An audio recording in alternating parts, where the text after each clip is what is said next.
it back to the local comp, got 30 touches and played pretty well. So it's a good sign for Ronnie that he's been able to do that. And the opponent today, Derm, is Fremantle, mate, yep. of course. If Izzy needs to shoot off to his team meeting, we can thank him for his time and wish him all the best today. We need to have a look at the Fremantle lineup, who had a pretty good year last year. Were good at home, of course, but their much discussed travel woes are an issue. Absolutely, Gary, and you made mention of it there. I'll let you go, Izzy. I know you need to shoot off, unless you want to see the team one more time. I reckon you've seen it 1,000 times this week, have you? I'll see it in about 40 minutes, mate. All right, thanks, Gary Ayres. Well, let's take a look at the Fremantle team. It'll be up on your screen in just a few seconds' time. One thing about their forward line in respect to the team, with all due respect, Troy Longmuir, very talented player, but he's had a bit of a knee problem, and I don't reckon the kid's got enough experience yet to win games while he's still carrying an injury. Sandilands is a huge kid. He's the biggest bloke in the league now. Medhurst at full forward. Farmer's got potency. Cook won't hurt them by foot around goals, and Carr won't either. But the thing is that without Crode, who was a 50-goal forward last year, they don't look like they can kick a winning score on the road. Pavlich, he's the one they're going to have to be watching down back. Will he play on Carey? Won't he? There he is. Peter Bell, incidentally, said he secretly asked his coach, Chris Connolly, would it be the right thing to do for Matthew Pavlich to take over the captaincy and lead this team in a new era? And Chris Connolly wouldn't accept that, said that Peter Bell was the man to lead them on from here in. You're right, absolutely right, Derm. We just want to get the thoughts of Chris Connolly, the coach of the Fremantle Dockers, who will be in charge today. He's had a bit to say in the off-season, so we thought we'd get his thoughts on today's big game. Footy Park, you've played a lot of night footy here where it's been greasy and, you know, special conditions. Now you've got a beautiful sunny day against Adelaide. Yes, I guess one of the advantages of being knocked out of the Wizard Cup is you get to play during the day and at night. And we train in hot conditions in Perth, so we feel the hotter the better with every game. What about Des Headland? What can we expect from one of your star recruits? Oh, look, I don't expect too much, really. I mean, he's got to fit his way into the team and build some chemistry with his teammates, but, you know, he just adds with, you know, a strong component in the midfield with the Paul Hazelbys and Matthew Pavliches and Peter Bells, and we think we're starting to build quite an exciting, exciting group of players in that area of the ground. Chris Connolly there, the Fremantle coach. Derm, you're over there. Give us a quick tip as we say goodbye, and we'll be listening to you, of course, throughout the course of the afternoon live on Channel 9. But your thoughts in terms of win or loss, Adelaide? Oh, yeah, quick tip, Adelaide by about 9 goals. 9 goals will do it. Dermot Brereton there will be at Adelaide, at Amy Stadium, of course, live telecast on Channel 9. Starting at 1 o'clock, straight after the Sunday footy show. He's looking fresh, Derm, over there. Looks like a new man. Yeah. He's what? Sprightly. Sprightly and fit and young and healthy, which is a good way to be. Jared, quick tip around the table.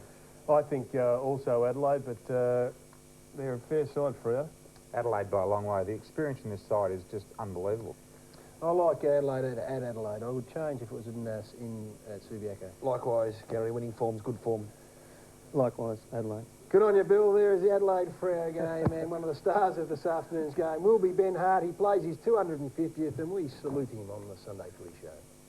I can remember going into the footy club for the first time and having a look at groups of players. You know, McDermott's, McGuinnesses and Jarmans, and guys of that ilk standing around, and you almost thought, what am I doing here?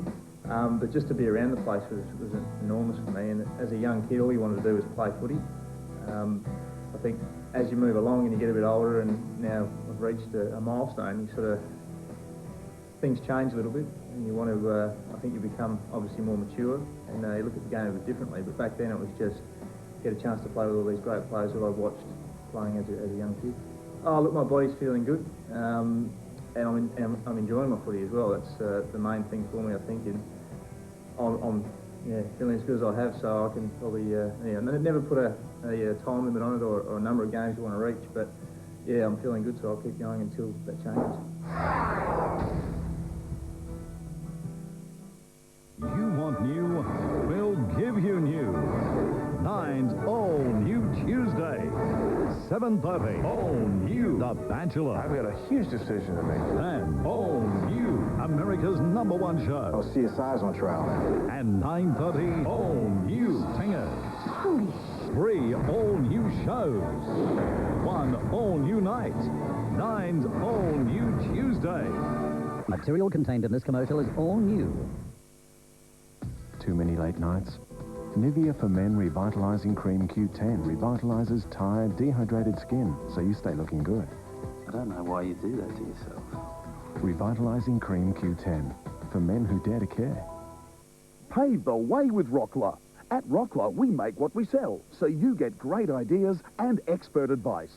And look at the results. Paving that adds style and value to your home, and ideas for making your outdoor areas come alive. And our mini classic garden wall at prices that won't put you to the wall. Visit our display centres and compare the quality, range and choice. We can quote to supply or arrange supply and lay. So when you're ready to pave, talk to Rockler. We've been working at the call centre for about 3 months. It's pretty hard work, but the seriously big snack stop gets us through. What do you think of this cheese and bacon potato mash snack stop? Oh, I love it. Snack Stop from Maggi.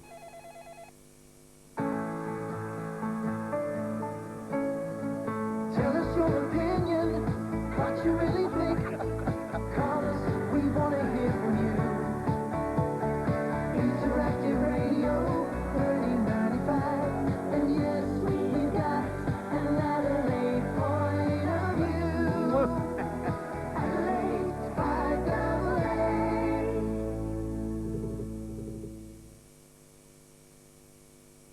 Suede Effects works well. I love the way it makes me feel. So good.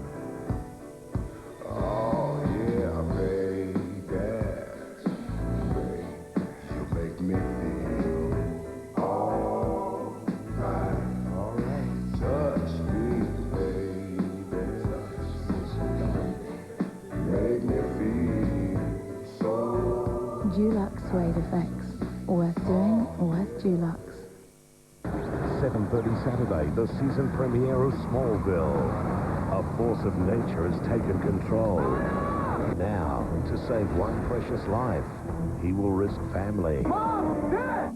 friendship, You know, Lex, I don't know what to believe anymore. and himself. He's going to expose your secret. All new Smallville on the new night, 7:30 Saturday on 9. Pete, give me a go. Whole new ball game for you today. Yeah, looking forward to it. Can't wait.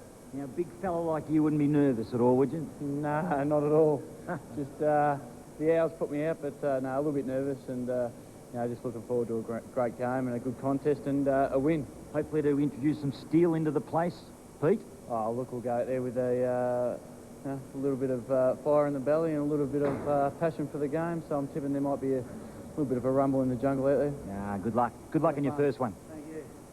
Michael Roberts catching up there with Peter Everett as he wanders into the ground. And Peter Everett, of course, had a massive reputation at the St Kilda Footy Club. In 10 years, he won 2 best and fairest, but by his own admission, thinks he hasn't lived up to his reputation. We sent Dermot Brereton down to catch up with Spider to see whether the big fella really has grown up.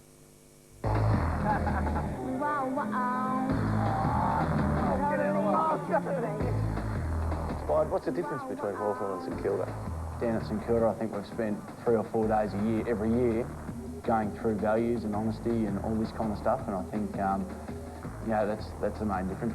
Where at St Kilda, you're talking about it all the time, but whereas at Hawthorn, it's just expected.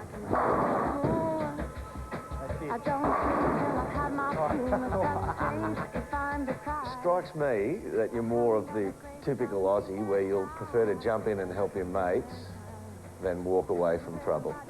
Oh, yeah, well, there's one thing. If you're in trouble, you got to get the first one in, or there might not be a chance for a second.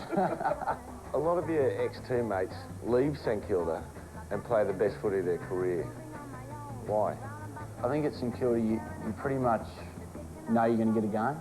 Like, complacency? Yeah, I think you can be a bit complacent, and if you go to a new club, you've got to earn your stripes, you've got to earn your respect back. Do you think your playing output has matched all this ability you've been given? Because some people would say it hasn't. And does that weigh on your mind? It bugs me. Everyone talks about this enormous talent. Yeah, the enormous talent. Can they get it out of the centre? Loney, this time a chance will be Spider. He can kick it a mile from 55. He lines up and kicks it right. Yeah, I was happy with that, but just be able to do that, week in, week out, definitely something that sits in the back of my mind because it bugs the shit out of you, really. Did you enjoy the footy show? Yeah, I loved it. Like, you know, especially, you know, Sam and Eddie and that have been great, and Trevor been fantastic. I'm into doing anything for a bit of fun and a bit of a laugh.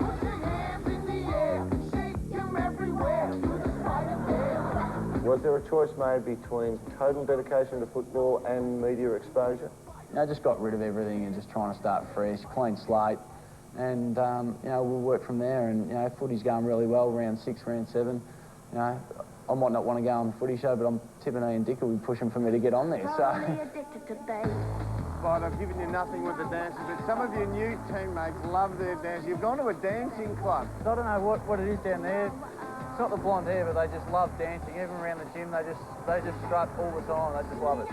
Spider Everett at Hawthorn, is this the real Spider, or is this the same Spider, but people have a better understanding of him now?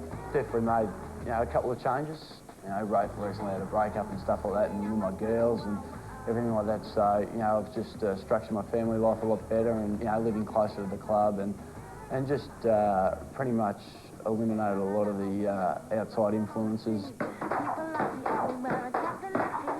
3 beautiful little daughters, Caitlin, Summer and Nace. That's the hardest thing, trying to pick them up and, you know, get them home and have them for a few days here, there, and, you know, fair enough, you have them every second weekend, but, you know, you can't call in sick on a weekend if you're playing in Tasmania or anything like that because you've got the girls, so... What do you want for dinner? Spaghetti on toast. Spaghetti on toast. So she knows my cooking abilities, which is good. Tell us about the tattoo. It's a pretty big suck out. Melanie's been into me since day one to get it finished, but you just got to... I do want it finished, but it's got to be about another 10 hours work to do. I knew what I wanted. I wanted, like, the more...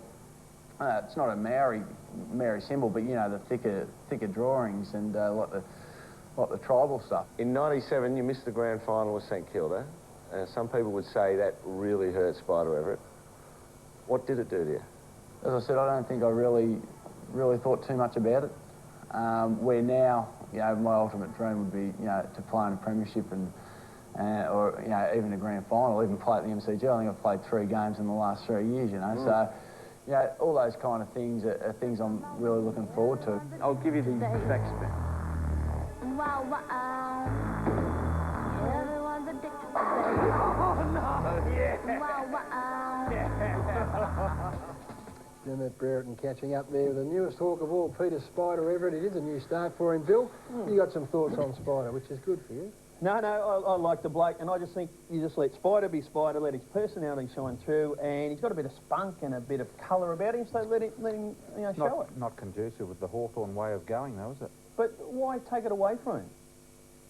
He did a nice old pot at St Kilda too, didn't he? He had a crack at St Kilda. What do you think about that, Benny? Oh, look, I don't know. Just say, you know, that's a bad environment, and by going to Hawthorn, they're a better environment. It's going to get more out of him.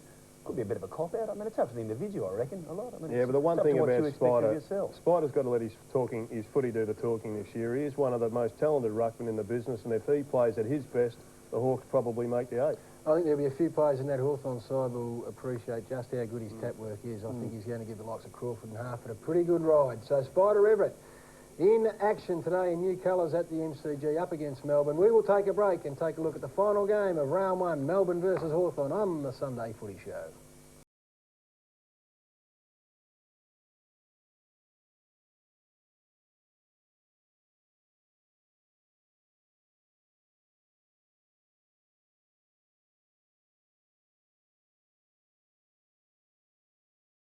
Hey, take it all in. 4 girls, 1 casino. And 1 sure bet. Oh, you naughty boy. Luck will be a lady. You just won me 12 grand. On Sex and the City, Monday on 9. What's your adventure? Whatever your adventure, we've got it at Mitchell's. Mitchell's Prospect Store is the place for everything for your outdoor life. If it's clothing you're after, then Mitchell's has the right stuff for all climates. Thinking about travel? Mitchell's has the stuff to make your trip easier. Footwear? Mitchell's has the range and the fittings to suit your feet. And camping? Well, Mitchell's are the experts. Mitchell's Adventure, your outdoor specialist since 1909. 96 Main North Road, Prospect.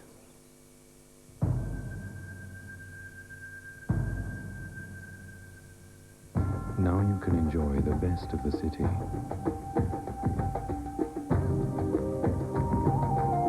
And the best of the rugged outdoors in a full chassis four-wheel drive. The new fully equipped V6 Kia Sorento from $37,950.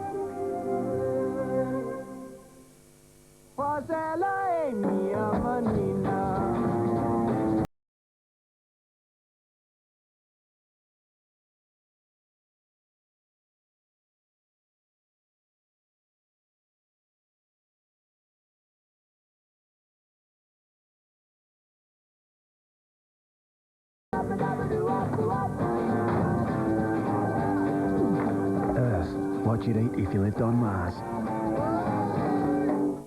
It's huge. It's overstocked. New Sleep Haven models are coming. It must all be cleared. No flip queen size ensemble, save $500. Pay only $14.99. No flip queen size mattresses, unbelievable comfort. Pay only $7.49. Save $300.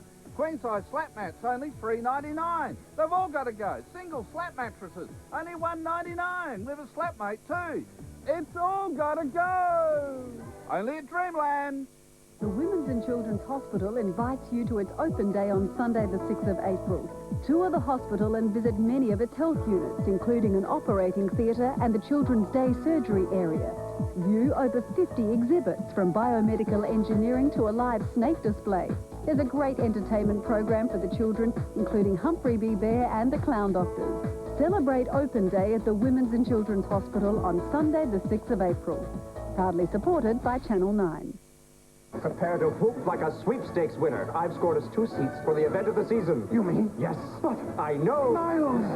I love it when they do it this way. I can pretend it's a Seahawks game. Time for therapy with Fraser, 7 o'clock Monday on 9. It was too hot. The K. Oh, fans his way through. The big man, David Neates, lead from the front. What a goal! Inspiring football by the Davids. Defining moment in the season of David Neates and indeed the Melbourne Footy Club. That was round 1 last year at the MCG against Hawthorn. They won by 26 points and David Neates, of course, went on to win the Coleman medal. So it was a big day, and that day arrives again today. Demons against the Hawks at the MCG. One man that is not playing, of course, is Peter Vardy, who debuted strongly last year after playing at Adelaide. 39 goals was a terrific return from a small forward, and he joins us from the MCG. Pete, welcome. G'day, Gary. How are you? We're going well, mate. I know you'd much rather be out there, but first question first. Behind we can see that massive gap in the MCG. What's the breeze doing out there? Yeah, it's blowing quite strongly, actually. I walked out of the race and felt it immediately, but the thing is, it sort of comes into my back, and then a couple of minutes later it comes into my head, so it sort of goes both ways. So kicking goals will be a bit of a difficult task, I think, today. Peter, it's a pretty strong lineup now at the Demons, and I guess strong enough that you're out, obviously injured, but Gary Moorcroft couldn't force his way in for selection. Yeah, look, Gary ran around at Sandringham with me yesterday, and I'm sure he'll be disappointed that didn't play, but that all goes well for the depth and the strength for our team, which is a good thing. A couple of new names there too, Peter. Brad Miller, who played some footy last year. Ryan Ferguson, a recruit from Frankston. Jamar.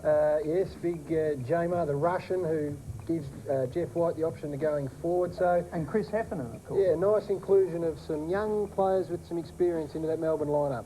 Yeah, there's a lot of young blokes running around, and as you know, in the last half of last year, our height was a little bit depleted, so those young kids have got a bit of height, and they all look the goods at the moment, so hopefully they can go on with it. And just talking about the breeze, just going back to that, have you spoken about the ball dropping short in the goal square?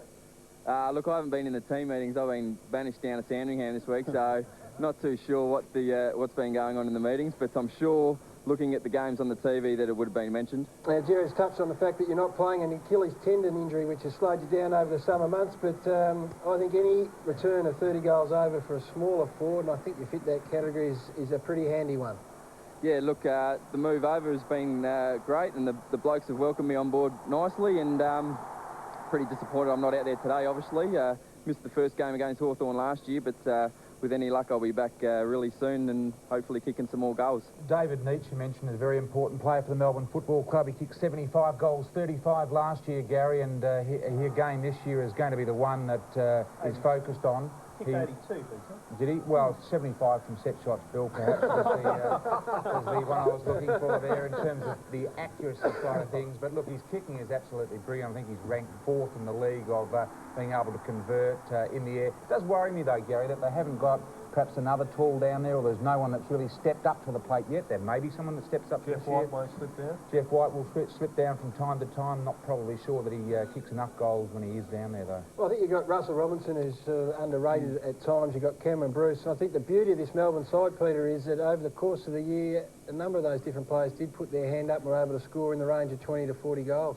Yeah, there's been quite a few scoring options up there, and there's also a couple of blokes that are starting to put their hand up in Sandringham, the likes of Aaron Rodgers and Luke Molan. They've been playing up forward down at Sandringham and in the Wizard Cup, so they might get their chance this year as a taller option. Let's have a look at the Hawthorn lineup. Of course, they've got some injury problems as well. Nick Holland unavailable through injury. John Barker, long-term injury. They're pretty important players when you're talking goal-scoring ability, and their leading goal scorer last year, of course, was Daniel Chick with 31 goals, who's now at the West Coast Eagles. Is that going to be the problem area, Brendan? And obviously Nick Holland's injured. It will be the problem area, Gary, because they struggled to kick goals last year. In fact, they were 11th. Peter Everett will help. I mean, he's obviously going to push forward, and he's got the habit and ability to kick, 3s and 4s and bags even. So that's Rawlings and Hay, their talls down the fence were all injured last year. They're all set to go this year. It's going to make a big difference. Joel Smith. The back line does look very solid, doesn't it? No Nathan Thompson either. So that's where they're going to struggle, kicking goals. No doubt about that. Now, Richie Vandenberg is another player who is unavailable today, and a little bit earlier in the afternoon, Michael Roberts caught up with him. There's a lot of pressure there, not only for Schwalbe, but for us as a team. We didn't perform last year, and if we don't do it again this year, then I'd say there'll be a lot of heads on the chopping block, and certainly won't be just the coaches. Shane Crawford's such an important part, the skipper. Bit underdone, I would say, going into round 1. The pre-season's been interrupted. Yeah, look, knowing Crawford, he's just got a great work ethic, and his fitness level will be fine. I'm sure he'll get through the first few rounds, absolutely no worries at all. And the Hawks are out to make a statement. Always physical round 1, isn't it? It is, and I mean, we saw it last night in the Essendon-Brisbane game, and if that's the standard for the season, then we can only hope that our boys put on a similar performance today. Michael Roberts with Richie Vandenberg. Pete, disappointing again that you're not there for the season opener. Hopefully, for your sake, you're there next week in round 2. Thanks for joining us today. No worries, thanks guys. Peter Vardy, the goal sneak there of the Melbourne Footy Club. It will be on Channel 9, of course, at 4 o'clock following our broadcast game from Amy Stadium. So stay tuned. Plenty of footy ahead. We'll take a break and wrap up what's been a big afternoon on the Sunday Footy Show. Kicks inside the 50. Thompson will fly. They were stationary. They were caught underneath it. That's mark of the year. That is a catch and a half. That is mark of the year, Edward. That is a screamer. Gee, that is a big mark.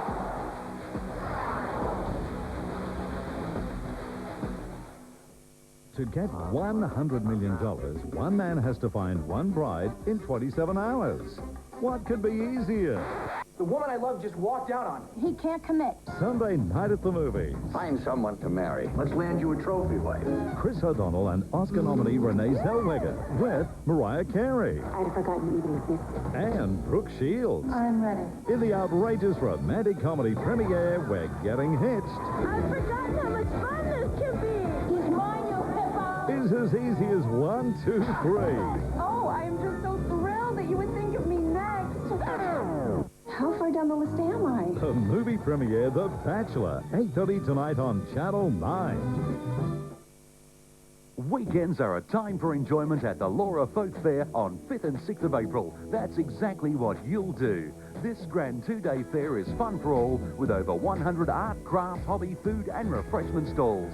There will be non-stop live entertainment, bands, dancing, fun for the kids. Relax and enjoy the atmosphere. You'll have a great time. And it's only 200 kilometres from Adelaide. The Laura Folk Fair, 5th and 6th of April. Don't miss it, and admission is free. It's Barnacle Bill's Best Dressed Salad Deal. 2 chicken fillets, your favourite seafood, chips. Oh, yeah. 2 bottles of Mount Franklin and salad to share. $15. Now at Barnacle Bill. Are you robbing Peter to pay Paul and having trouble paying your bills? There is a solution. The financial managers can turn it around. Don't put it off any longer.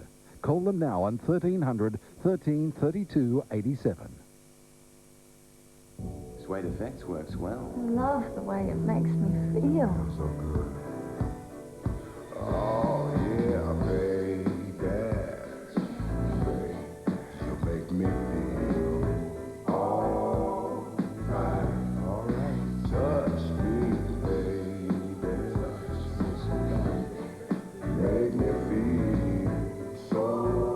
Dulux Suede Effects. Worth doing, worth Dulux.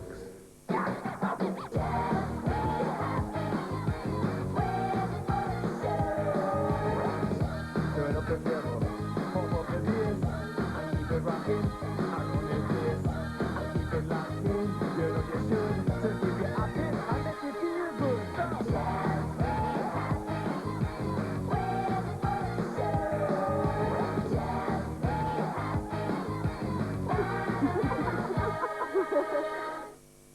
She's been crowned the best in the world. Thank you so much. Now see Academy Award winner Nicole Kidman in the movie that started it all. What about those people? The Aussie classic Dead Calm, 10:45 tonight on 9.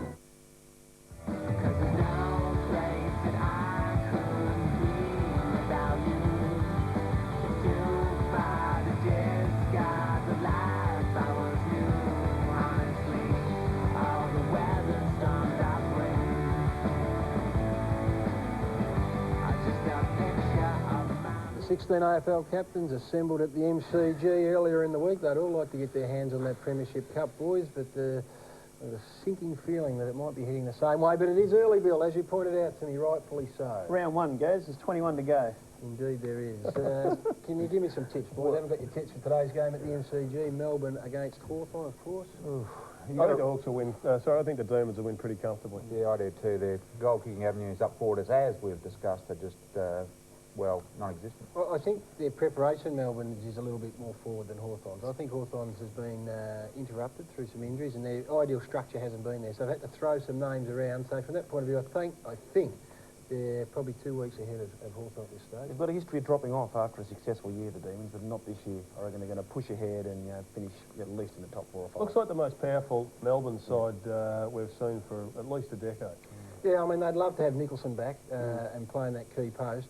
As Dennis Pagan pointed out, you need gorillas, and he's a big lump of a lad. But they've unearthed Ferguson, who they drafted from Frankston, who held up against Matty Richardson in the pre-season game, and also Brad Miller, who played 4 games last year as well. So they're in reasonable shape, but it is, Brendan points out, absolutely right. They have dropped off continuously after good years, so it's a big challenge. That's a maturity thing.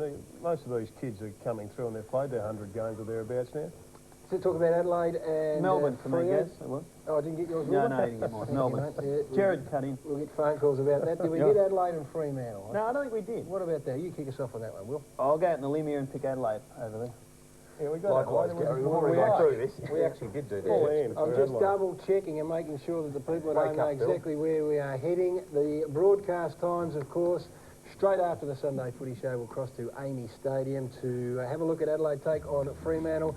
And then 4 o'clock, Melbourne up against Hawthorn at the MCG in what should be a big game. Jared, you and I will head down there to do special comments with the great man Brian Taylor, who will be calling along with Eddie Maguire. Looking forward to that game, gentlemen. So there goes in that box. A quick change, Brendan, and we'll be out there, boys. We look forward to seeing you two back here next Sunday.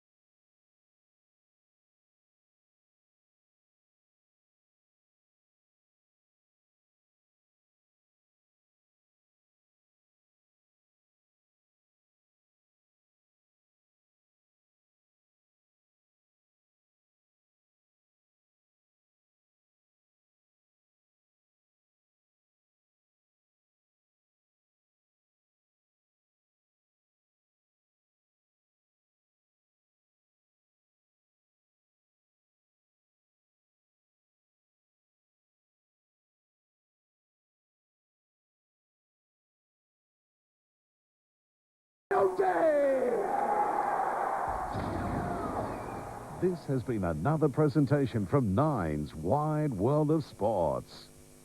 AFL Premiership 2003, proudly brought to you by Carlton, brewed since 1864, and our telecast sponsors, Holden Commodore, Australia's favourite car. CA, employ our thinking. Primus Telecom, delivering the real value of communication. Sky City Adelaide, the place to see footy on the big screen. Crazy John's, for the best deals in mobile phones. And Amy, lucky you're with Amy.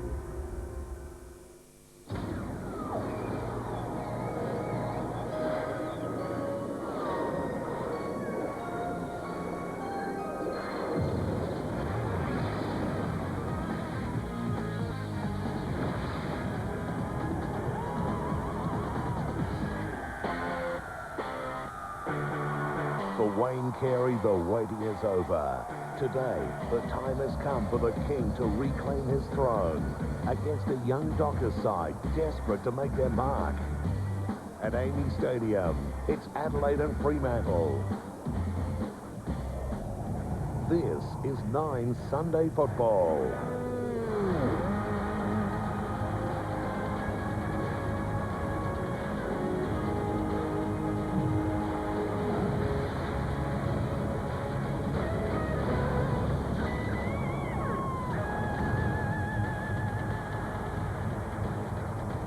Good afternoon and welcome to Sunday football from Amy Stadium in Adelaide as we have the Adelaide Crows playing at home to a rejuvenated Fremantle Dockers. They've had a good pre-season, they're up and running, they have a lot of fit players and a lot of young kids getting a bit of experience under their belt, and they take on the reigning night premiers on screen now. The man in the tracksuit top there, Andy McLeod, arguably the leading midfielder in the comp at the moment. And it all counts for a little bit as they go on their way through to today's big game. There we have the banners as they come up through the flag there, and good afternoon to Wayne Russell. Good afternoon to you, Dermot. It's a pleasure to be here, and the Fremantle hasn't won the opening game of their season for 4 years, so they'll be hoping for better than that. And Adelaide, of course, they're up and running, having won that Wizard Cup. Well, we mentioned Wayne Carey in the lead-up there. It is a big day for him. This is the first one that officially goes in the book as a record of AFL football at his second club. Certainly, Dermot. 244 games for the Kangaroos, one of the great players of all time, regardless of what you think of him off the field. He has been a superstar, and this is his first official home and away game for his new club, and we do wish him all the best. Absolutely. He's got the one game under his belt. Hasn't trained a lot over the last month or so, so it's going to be a tough workout for him. You saw Ben Hart running along next to him then. He's played 249 games for the Adelaide Crows. He's been a star. He has. His 250th today, and he has been magnificent. Adelaide, incidentally, have 5 players that have played above 200 games, and that is the most of any club in the AFL. So they've got the most experience out there. Fremantle have no 200-game players playing for them. Well, a short while ago in the Adelaide warm-up, James Brayshaw caught up with Ben Hart on the verge of his 250th. Ben Hart, 250 games, mate. You came down in the Ross Trevor uniform all those years ago as a skinny little kid. Did you ever think you'd get this far? Oh, look, you just want to play footy at that time, and you just take them as they come. And look, it's fantastic to reach this milestone, but obviously there's 4 points we want to get first. You've managed to stay pretty healthy, which has helped. Yeah, I've been pretty much injury-free, touch wood, you know, and not being the biggest bloke to carry some extra weight around probably helped. So let's just hope we can keep going for a bit more. Now, little bird tells me that you're going to have your son Zach with you as you run through the banner. That'll be special. Yeah, good to see little bloke. He's only 2.5, and he's sort of starting to get a grip on footy now, so it'll be good to run him through the banner. Good luck, mate. Enjoy it. Cheers, buddy. Thanks. Great work from James Brayshaw there, and Benny Hale will be hearing from James on the boundary line today. You have a look at the blokes here highlighted in the Adelaide lineup. You expect Mark Rasciuto to push forward on many occasions, and that's 5 names highlighted in the forward line who have got potency where they once lacked. Yes, it's hard to know which player Fremantle will put their best defender on. It might be Carey, but then that'll open it up perhaps for Stevens or Perry, and it might allow Burton to just go for his big marking opportunities. Well, you mentioned which is the best player they will go to. Yes. Well, this bloke, you could call him a Rolls Royce. I think he's more a Lamborghini. He just, 0 to 100, he's the quickest in the comp. Yes, 2-time Norm Smith medal winner, and then added that Michael Tuck medal to his magnificent trophy cabinet in the pre-season competition with that great grand final performance in the Wizard Cup. Well, there's the Fremantle players, and speaking of the Wizard, there he is on the deck there. He's up forward for the Dockers there, but they've come in with a team. Now, this team's been growing up together, and they've got a few inclusions along the way. Let's have a look at those names highlighted. Polak, there's big raps on this kid. Pavlich, we all know what he's like. Headland is a star. Now, that's the type of player that Fremantle have to base the future of this club around. Well, you mentioned how unified they are as youngsters, Dermot. They have 18 of this 22 are all from Western Australia, and that's the most local-grown players of any team of the competition. So they do know a bit about each other, which is an asset to have. Desi Headland there, he was the #1 draft several years ago. He was picked up by Fremantle in pre-draft trading for this season, and I'd expect big things out of him this year. And Matty Pavlich was offered the captaincy by Peter Bell, 2002 All-Australian fullback, and Chris Connolly said, no, you will hold on to it. He needs more of an apprenticeship. And on the way to the break, there he is, the king, Wayne Carey. Well, Matty Pavlich was approached and asked his opinion on what it would be like to play on the king today. Who wouldn't love the challenge of playing Wayne Carey? Obviously, he's going out there to play as best as he can to prove a lot of people wrong. If I do get the opportunity, I can't wait. But at the same time, I've got supreme confidence in the Graham Pollacks and the Robbie Hadras if they do play on him.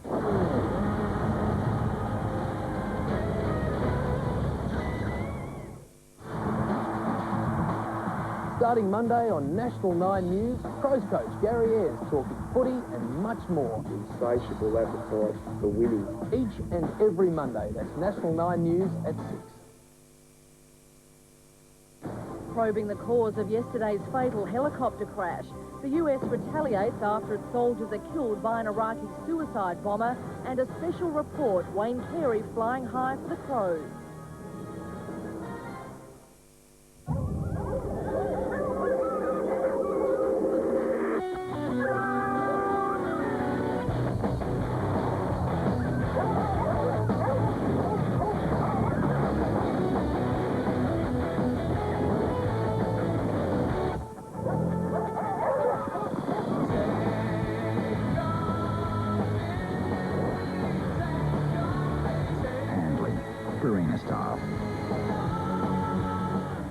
The energy market's getting tough. Things are changing. We need an edge. Well, let's look at the options. When it comes to business thinking, chartered accountants have the superior training and business experience to guide your business in the right direction.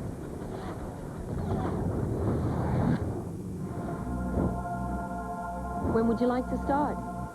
Start right now.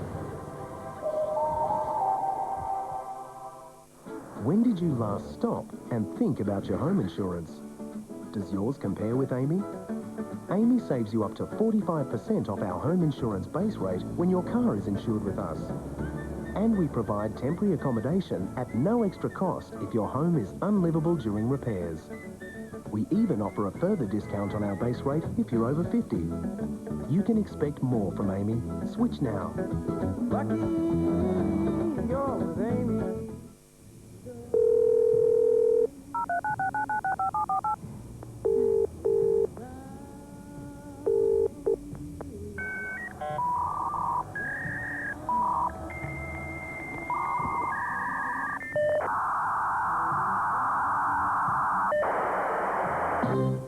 If you're frustrated with dial-up internet, switch to iPrimus Broadband and enjoy an always-on, frustration-free internet connection. I mean, I've been into a supermarket before and there's been barcodes on a plastic bag and it's been twisted around like that and they've been trying to scan it and trying to scan it and trying to scan it and trying to scan it. And it can just go on for days. I mean, it could go on for days. I mean, obviously common sense would prevail and they'd just put the number in. But I mean, that's the sort of thing that really, I mean, that's why you have barcodes. You don't have to put the number in, so you don't have to put the number in, then pull that handle down on the cash register. I mean, it used to take years. I mean, well, that was obviously before my time, so I can't really imagine that, you know, I can only imagine that it took years. But I mean, with something like this, I mean, that's a good service.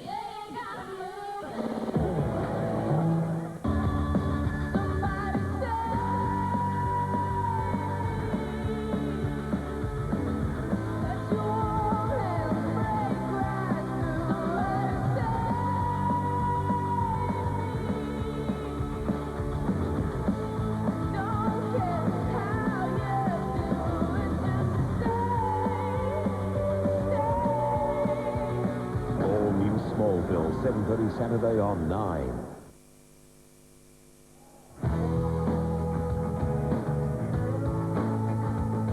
Welcome back to Amy Stadium. All is in readiness for the start of the big game here between the Adelaide Crows and the Fremantle Dockers. Let's cross down now to James Brayshaw. Ladies and gentlemen, The Australian Football League and its premier partner Carlton, brewed since 1864, welcome you to round one of the 2003 Premiership season. As we stand for our national anthem at a time when great uncertainty and challenge confronts the world, let our thoughts be with those far from home and let us wish them all a safe return. The anthem will be followed by coaches and players shaking hands with umpires in support of Whistling in Harmony, which aims to create a new culture, a new environment, and a better relationship between sports and sports officials, one of tolerance, acceptance, and of mutual respect and understanding.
And with the greatest of respect, it's good afternoon to Dennis Cometti. Yeah, hello, Derm.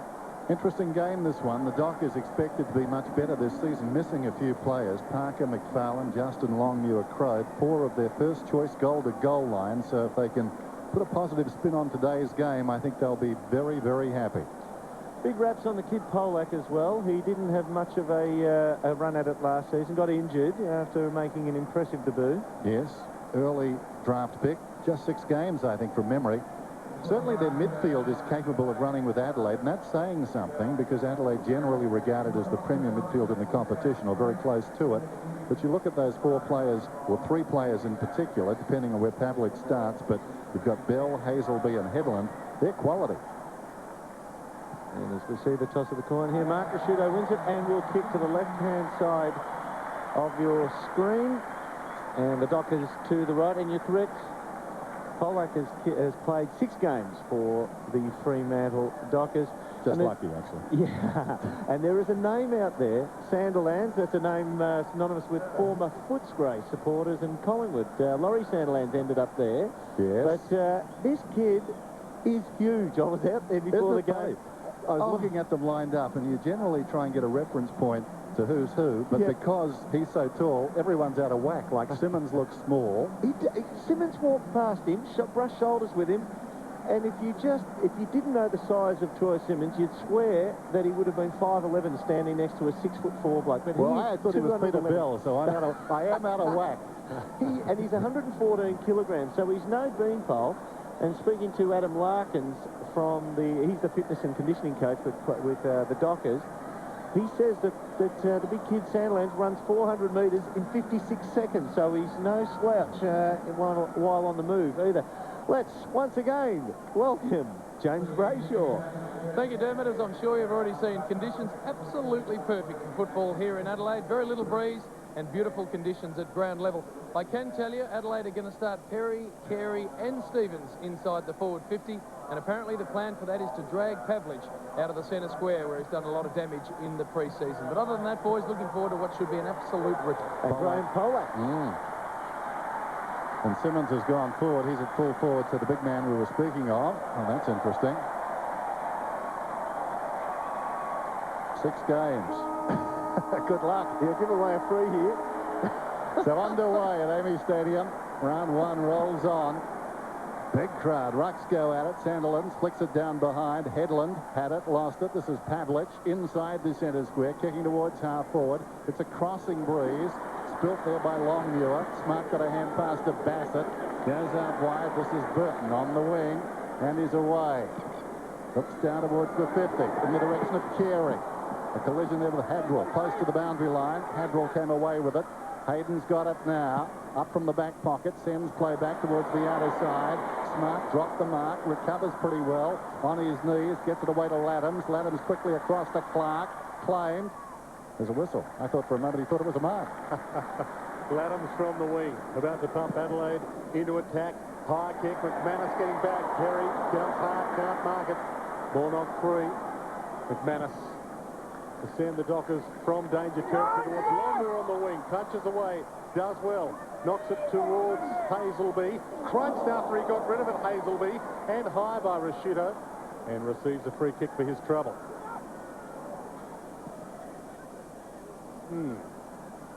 Just letting him know there's a game on. Headland, new recruit for the Dockers. He'll add something, and he spears it beautifully to the leading player up forward in Troy Simmons, who Dennis Committee said has started at full forward.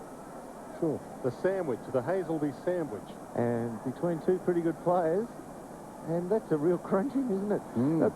Troy Simmons with the ball. I said I spoke to Adam Larkins before the game. There's Smarty, he's popped the finger there. Takes a special man to put them back too, doesn't it? Oh, you get them back in yourself. You don't leave them out too long. But this kid is the quickest player at the club over 10 metres. Well, he proved it then on the lead. McGregor in opposition to him from just inside 50 to give the Dockers the perfect start. And it drifts across the face of behind. He certainly got off the mark pretty well then. And look, McGregor plays at centre-half back, which would indicate that he prefers to be in motion than from a standing start. Ben Hart kicks off. McGregor, good grab over the top. Rashudo up towards half forward. Stevens in front. Could have been held. No free kick. Ball on the ground. Quick thinking by Stevens. Boots it out wide. Perry, 14 goals in the Wizard Cup. Tracks it across the boundary line as we go down to James Brayshaw. Smart's pinky finger was out. They can't actually get it back in. He's gone down the race for further treatment. Not a good sign. Tossed in. Just the attacking side of centre wing for the Crows. Forward of the pack, McManus. Taken down by Rashuda. That ball's not coming out. And we'll have a ball up on the wing and off the ball. Goodwin goes down. He was struck by Carr. Well, if he gets struck by Carr, usually you come off second best, but he's come off best. He's got a free here. It's like the proverbial bus, isn't it? You can make your own mind up. In soccer, you get a yellow card if you take that kind of dive. And he kicks forward to Carey. Couldn't bring the mark in. Dives in. And his tackle will get a bounce on 50. Notice that it was a true overhead marking contest. Yet Carey, sensing Polak is not as big a man as him, tried to flex himself and move him off the line of the ball and take a chest mark in a contest which should have been an overhead attempt. There's tiny little spot eyes, isn't there? Yes. Which is what you want. It's the opening game of the season. Playing for keeps now.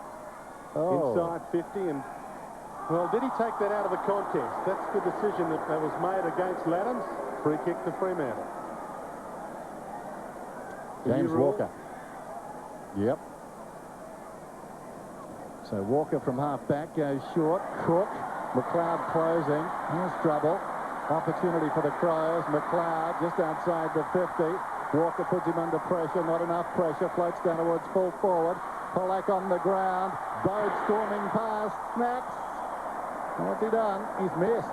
He's hit the wrong side of the ball then. And that's going to be the benefit, though, for these Crows. Those players prepared to run down the ground now. There'll be a lot of ball on the deck. Well, that's one of the great things about Wayne Carey, wasn't it? Always at the Kangaroos. More often than not, he'd mark them. But the rest of the Crumming players had so much confidence to run to the contest because they knew we'd never get outmarked, which means at least... Oh, that's a shocker. They were going to pick up crumbs. Theon Woods was entrusted with a kick in, kick straight to Tyson Edwards. And he might be within range. Has a look at the options. You can see those darting eyes. And now he goes with the spear pass. Perry on the move, and he marks it. Fantastic pre-season. Playing in the Wizard Cup Premiership and leading from the front with 14 goals. And he has an opportunity to kick the first goal of the afternoon. Wonderful confidence, isn't it? Even the Wizard Cup, even though he kicked a lot of goals, he double grabbed everything. Yet that was a solid grab out in front. Theon Woods, who was the man who kicked it in, and saw his man get it delivered to him. You can see the probability and the angle. He's kicked plenty from here before, and they're in the same spot this year. Week after week, I go into the streets and meet all sorts of very interesting people. If aliens were looking for intelligent life forms, they'd be very disappointed. Yep, I mean a lot of crazy fans. But now I'm proud to tell you I've become a true crazy fan myself. And why not? Crazy Johns are the best mobile phone retailers in the country because everyone knows they give the best deals. Crazy Johns are #1 for mobile phones. Call 13 22 99. Crazy Johns, we love you, mate! Former East Perth player Ian Perry kicking very accurately this season. Clark was up early. Burton feeds it out. Tawney had it smothered. Headland tracks it outside the centre square. Claimed by John Cock. Did he hand pass it away? Not sure. Umpire lets them play. John Cock did well. Kicks towards the boundary line on the outer side and finds it in front of the 9 logo. 6 points the difference. Perry with the only goal. Just a glorious day. Temperature just above 20. Hardly a cloud in the sky. Tossed in outer side. Clark, who rucked so well in the pre-season with Sandilands. Diving in there is Edwards. Underrated player. Ties it up. We'll have a ball up. Mentioned Sandilands. 211 centimetres, the tallest player ever to play AFL football. And he said in a player profile that he's afraid of heights. You better get used to it.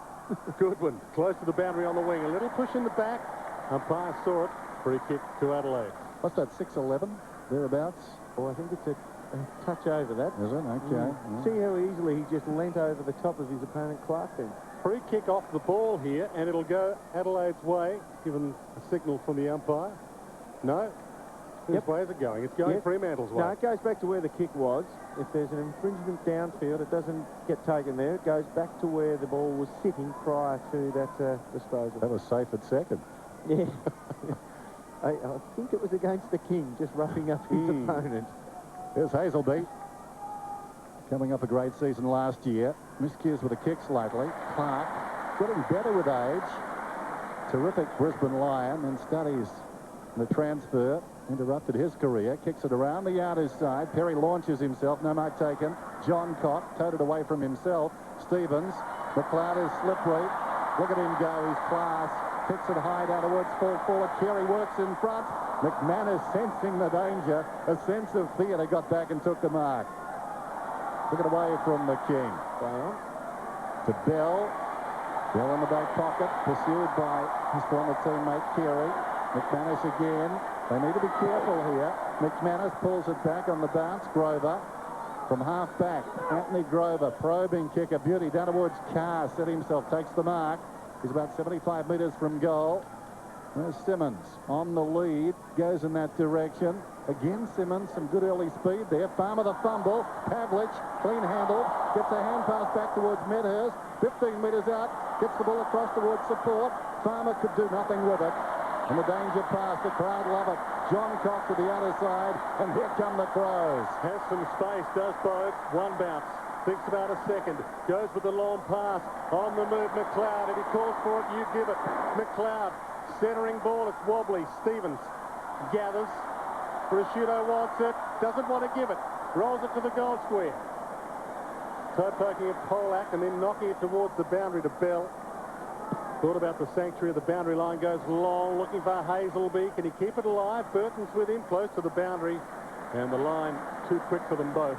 And we'll get a ball in on the outer wing. He's trimmed up a bit, Paul Hazelby. Just 21 years of age, 64 games. Yeah, he looks like he's leaned down a bit. It's an unflattering jump of the away strip for the Dockers, though, isn't it? So's the home strip. Okay, well, I don't mind the home strip. Few lines. Here's McLeod. 75 metres out. Goes towards the pocket this time. Over the top. Carey. Is it paid a mark? Yep. An entire stadium, and perhaps the state held their breath there. Wow, that's interesting. Didn't have a lot of it early days. A team mark there. Yes. They're vying for the same spot and the same mark. So Carey. Oh, he's paid it to the man in front. Looks on as Perry lines up. These umpires know what they're doing. Perry, 35 metres out. He's got the Midas touch. His second.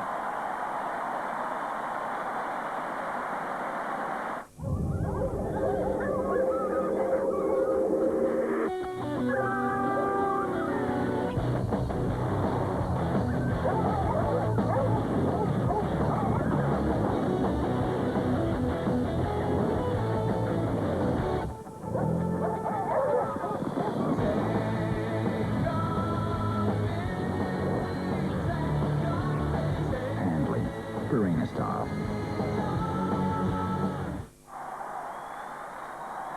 Good start to Adelaide, the first 2 goals of the game. Restart in the middle, favours Clark, knocks down to Edwards, handballs away to John Cock. Here go the Crows again. Good Shepherd, John Cock a bounce. From 55, spears the pass, and it's all going to script Mark Stevens. Good player. He actually stood there for about 20 seconds. His opponent peeled off the back of him. He was basically flat-footed. He just stood there and said, "Kick it to me." One of a number of ex-Kangaroos playing here this afternoon in beautiful sunshine. Chance to make it 3 goals to start this game to 0 for Adelaide, and he drives it through.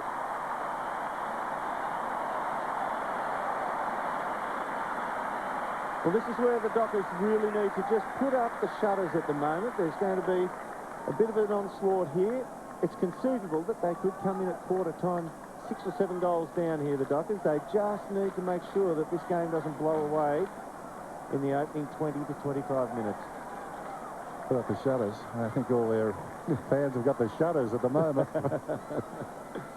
Deja vu. They're good in the middle, the Crows. Undermanned in the key positions. The Dockers. They're struggling down back. Rucks go at it. Clark knocks it down. Pavlich gained about 10 metres. Bassett, ever reliable. John Cock has started brilliantly. Across half back. He sends play towards half forward. Drifting back Burton. Lays it off. Edwards. Kicks down towards the pocket. Carey. Polak. Did you notice then that Perry gave a great lead up the middle of the ground into space? Carey's gone to a pocket, almost diverting the attention away, but they still went to him. Polak, high ball around the outer side. Pavlich, hands to it. Couldn't hang on. This is Burton. Stumbles, pursued by Hazelby. Hooks down towards half forward yet again. In front, Grover. Couldn't hang on. Bode, quick to recover. Flicks it across to the voice, supplied by McLeod. Hasn't got the footy, but there's a whistle. It's coming back, and it's a Fremantle free kick. I think he paid the throw, Dennis. Okay, Grover's got the free. From defensive 50. Finds Headland. One of only 2 players with premiership experience in this Fremantle side. He bounces away from half-back. Another bounce. Takes it to the wing. High kick. Longmuir the target. Rashido in front. Longmuir and McManus pounce. McManus goes with a long ball towards the goal square. Farmer one-on-one. Good battle. The 250 gamer Hart. McGregor got caught a little high. Hart comes up with the ball, play on to advantage. And the Crows are away in space again. Burton, plenty of room to move on the outer side, half-back flank. Goes wide, Bode and Stingline. Tackle laid by Bell. Ball comes to Edwards and the Crows find space again. John Cock towards Stevens, half forward. Ball knocked toward the boundary by Woods, and he will be very happy to see that across the boundary line. Good season last year, the Crows, and they have added to their strength this year. You're a man who understands, Dim. Why didn't McManus keep running? Longmuir alongside. Could have gone inside the 50. Yeah, it seems strange, doesn't it? Because there wasn't a definitive lead on. Here's Carey deep in the pocket. Slung as he kicked. It's going to work out okay, though. Stevens onto the loose ball. 15 metres out. Snaps and gets his second. They're claiming it was touched. No go. I mean, I've been into a supermarket before and there's been barcodes on a plastic bag and it's been twisted around like that and they've been trying to scan it and trying to scan it and trying to scan it and trying to scan it. And it can just go on for days. I mean, it could go on for days. I mean, obviously common sense would prevail and they'd just put the number in. But I mean, that's the sort of thing that really, I mean, that's why you have barcodes. So you don't have to put the number in, so you don't have to put the number in, then pull that handle down on the cash register. I mean, it used to take years. I mean, well, that was obviously before my time, so I can't really imagine that, you know, I can only imagine that it took years. But I mean, with something like this, I mean, that's a good service.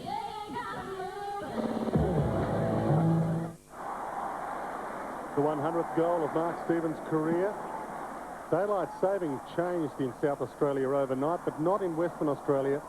And the Dockers have started an hour behind by the looks of things. Even West Australians in Melbourne got caught. Sandlands gives to Hazelby. Long kick towards attacking 50. Medhurst plays for the free. Doesn't get it. Tawney spins out of trouble, the ex-Tiger. Rashido, Bode, oh, they're all getting a touch now. Ball comes up towards Goodwin. Fires it to Carey. Can't take the mark. They're lining up. Edwards will get a possession. 16 players to go, perhaps, for the Adelaide Crows in this string. Stevens can't get there. Sandals did well. Couldn't quite get away, McManus. He ran into that big midriff, and it is big. Wide kick, boundary line. Edwards read it beautifully. Kicks towards full forward, under it, Johncock. Now, that was well done by Perry. He really protected his teammates back there. And had he not, you watch this when it comes in here, Johncock could have got his head caved in from behind. Watch Perry. Yep, he probably could have disguised it just a fraction better, put the arms up as if he was going for the ball himself. Some over-anxious umpires might ping you for a shepherd there, but he's done the right thing, protected his teammate. Now, he knows from now on he can back into a pack with that confidence. Played all 25 games in his debut season last year, and he fires this one straight over the goal umpire's hat.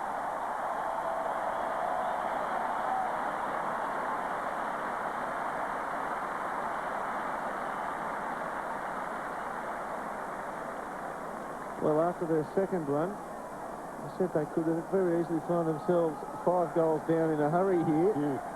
Can we revise that, Dennis? Do what you like, Derm. We could say that they could find themselves 8 or 9 goals down in a hurry here, which is not a laughing matter for Dockers fans. No. And that was the feeling, looking at these two sides coming in, that the Dockers needed to be very wary. They didn't get a shellacking here and hurt their season. This is their worst nightmare coming through at the moment. Tawney gets a hand pass away, Rashudo. More of the same. Some holding on down there. It'll be a free kick, I think, to Edwards, is it? Well, there was a Docker being held as well about a pace off the ball. That was interesting. He was the one I was looking at, but Edwards has got the free. He's directly in front. Now, he bitted 5 of his 16 goals last season against the Dockers, round 7. And the 2 players that I was interested in, not in picture there, as Headland came up brandishing the footy, briefly. Now, there's a little bit of breeze out there, Dennis, and it will assist him to get the distance. He's not an overly long kick, but he's pretty accurate as a rule. Tyson Edwards, what a wonderful player he's been. Leans back on the kick, gun barrel straight.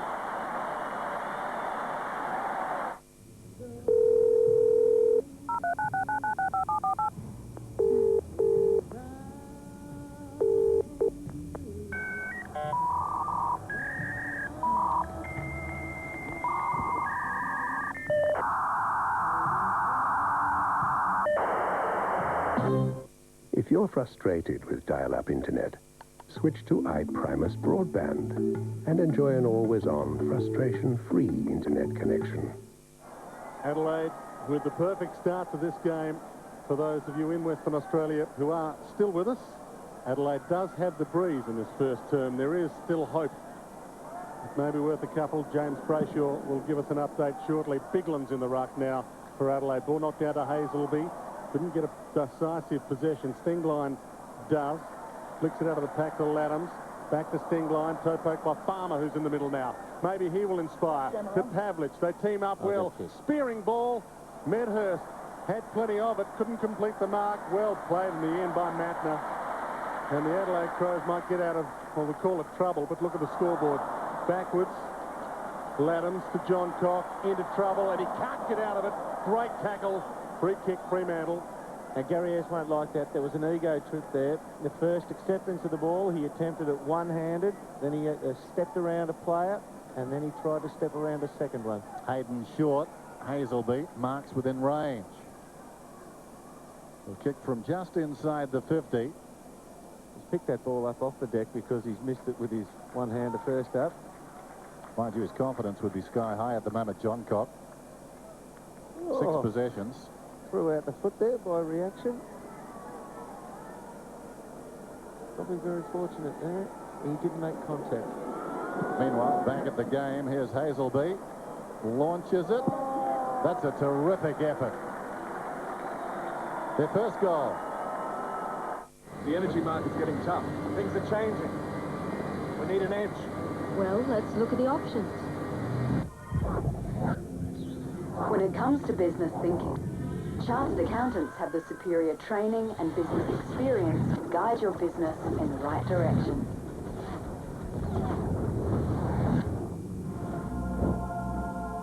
When would you like to start? Start right now.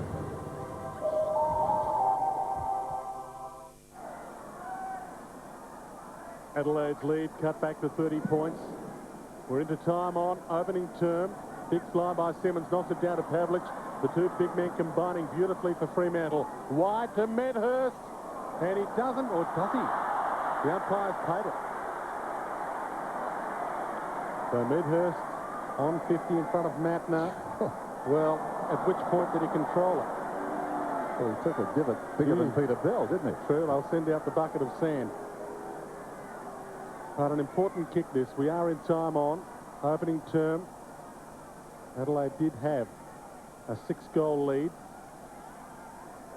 And they can make it 2 in a row, Fremantle, if Medhurst can slot it through. Tough kick. Any breeze that gets in, Dwayne, he's kicking straight into it. I think it'll push the ball out a little, Dermot. And it does. It does push it out. High ball, big fly, and McGregor. Free kick for a hold. That'll be Adelaide's free kick for Hart, regardless. Gavin Dorr, the umpire there, had the head shaved recently by the kids at his school, raising charity for leukemia. Voluntarily, Dermot? Yes, yes. Well, he said it was voluntary. Hart goes short. McLeod in the pocket. Enjoys playing against these West Australian teams. Does Andrew McLeod. 37 possessions against the Eagles, round 13. 35 against the Dockers, round 22. As Edward swings it to the outer side, Burton back to Hart. Into Mines. That was clever. Short towards the wing, low down. Woods reaches around, got a fist to it, close to the boundary line. Hart goes again. Woods across the boundary line. It'll be tossed in as we go down to James Brayshaw. Talking breeze, Dennis, I can't help the West Australian people watching because there's not much of it. It may be favouring Adelaide, but a goal at best. Killjoy. Tossed in on the outer side. In front, Bigland's dragged off it. He's going to get the free kick. Advantage is paid. Burton's off and running, and look who's alongside. McLeod runs through the wing, sends it high, deep into attack. Polak got fingertips to it, couldn't hang on. Getting back, Hayden in trouble, run down by Bode. Jarred across the boundary line. Good result for the Dockers. Big discrepancy there in disposals. Adelaide in control of the ball in this first term, which is now 23.5 minutes old, and they've got another scoring opportunity here. Bigland's against Simmons, close to the boundary line. A little push. Umpire said play on. Goodwin didn't get the benefit of the doubt. Headland drives the ball clear to the outer side, but the mark taken by Bassett. Edwards. Here we go again. Centering ball, high ball. Carey's on the move. Crunch. Good mark taken by, was it Grover? It is. In the middle of that pack with Carey coming hard. Woods. Wide to Headland. Didn't really attack the ball in the end, did he? Pavlich. Farmer was coming in the opposite direction. That was a terrific grab by Grover, oblivious to it all. Pavlich, best and fairest last season with the Dockers. This time last year, so much speculation about his future. 4 possessions, 5th one coming up, playing as a true ruck rover. Haynes dropped it. Diving in Tawney with support. McGregor took a while to pick it up. They've still got the numbers around the ball. Stenglein, former West Australian, could have been carried forward in the tackle. No free kick. Well, he's holding it then. Well, he was pushed. He was pushed, says the umpire, belatedly. Stenglein, Tawney, Rashudo, inside the centre square. Carey's on the move. It goes in that direction. Well done by Polak. Backed himself against the footy. The King was off and running. Back towards the pocket. Carr. Haynes on the wing. Spots a man towards the outer side. Was he going? Not according to the umpire. Comes back to Bell. As Hazelby short spots him. Puts it on his chest. High kick. Inside 50. Jones is on his own. And he takes the mark about 25 out. He's just come on the ground because the wizard, Jeff Farmer, has limped off. Now, we've got to go down to James Brayshaw. He saw him come off in front of him, and let's hope the wind's not in James's hair down there, and he's actually been doing his job. Dermy, it looks like a cork to me, mate. They got the eye straight on it, and he was pointing to the area of the right thigh. That was the marking duel. And Jones puts it through, and the Dockers have breathed some life into this game. No, he misses. Oh. So that was the Carey marking duel at the other end, you thought? Yes, Dennis? definitely. Yep. Carey was coming up. Farmer was going back when Grover took the mark. Actually sucked some life out of the game by missing it. That was a golden opportunity. He's ruined my paperwork. Burton goes wide. This is Tawney, close to the boundary line. 37 plays 8, approaching quarter time. Well done by Rashuda, going across on the angle. They're playing with a lot of confidence. Edwards close to the boundary line again, short of Carey this time, but that's the direction the kick took. Down in front, picked up by Haynes, trying hard, directed down to Stevens. It's well played by the big man McGregor. Now it comes to Perry. Perry inside the 50. Interesting kick, tapped down by Simmons. They'll bring it away as the kick comes from Headland, picked up by Shammer. Gets it across to Hayden. Now Pavlich on the wing, going past his Shammer. From South Australia. Draft pick number 13, but he was ignored. Comes out to Brown. Madhurst has to do something here. He's the one forward who can lead up there for them. Pavlich demanding. Brown ran. He did. Kicks towards the pocket. Doubt the wisdom of that. Close to the boundary line. Edwards and Hazelby. This will be interesting. They fiddle with it. Hazelby over the top was legged. Play on's the call. Bit of responsibility for young Brown. He felt it and he missed.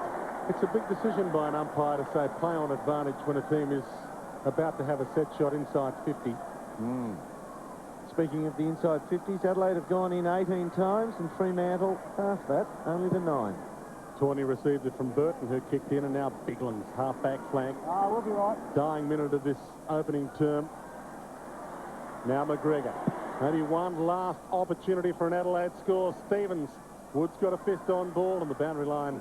Beats Bode and will get a ball in. I was thinking the same thing the other night, just watching a situation on Friday Night Football, Durham, where the umpire took it upon himself to let a left-footer play on his right side. There's a lot of intangibles, like down there Hazelby, a veteran, young Brown, a rookie. Yep, absolutely. I mean, that's just an understanding of the game, isn't it, from the which should come from the umpire. Tough call, though, isn't it? Yep. Headland rolls the ball to Bell on the wing. High kick. They will need a mark here, but it's too wide and too far from goal for Medhurst regardless. And the siren ends what was an inspirational opening term for the Adelaide Crows season. Wayne Carey there on screen and Ian Perry teaming well up forward for Adelaide in a 6-goal opening quarter, but a disappointing opening term for the Fremantle Dockers, who for the past 4 years have not won the opening game of their season. Adelaide 6-1-37.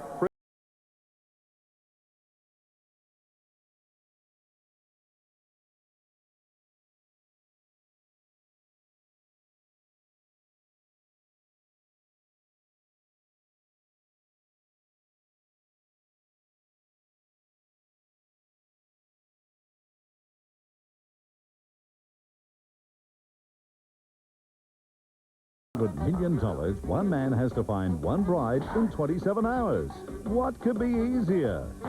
The woman I love just walked out on me. He can't commit. Sunday night at the movie. Find someone to marry. Chris O'Donnell and Oscar nominee Renee Zellweger with Mariah Carey and Brooke Shields. I'm ready. In the outrageous romantic comedy movie premiere. He's mine, you hippo! This is fine! The Bachelor, 8:30 tonight on Channel 9. She's been crowned the best in the world. Thank you so much. Now see Academy Award winner Nicole Kidman in the movie that started it all. What about those people? The Aussie classic Dead Calm, 10:45 tonight on 9. I read about these guys. They're supposed to, like, yell at them, try to make faces at them, but they'll never move a muscle. Here, watch this. What's with the goofy hat? That is the biggest damn beaver I have ever seen. You do that again, and you're a dead man. Jackie Chan, looks like a fool. Owen Wilson. I try one of these sausages. This is good. It's made from the finest sheep splatters. Shanghai Nights. This weekend, every single item in the store is reduced. Every single item, yes, 70,000 items reduced. 20,000 quilt cover sets reduced. $50 quilt cover sets, $19.95. 10,000 sheet sets reduced. Queen size percale sheet sets, $49.95. Some are $120. 5,000 towels reduced. $40 luxury towels, $19.95. 5,000 pillows reduced. $20 pillows, $8.95. This weekend, every single item in the store is reduced.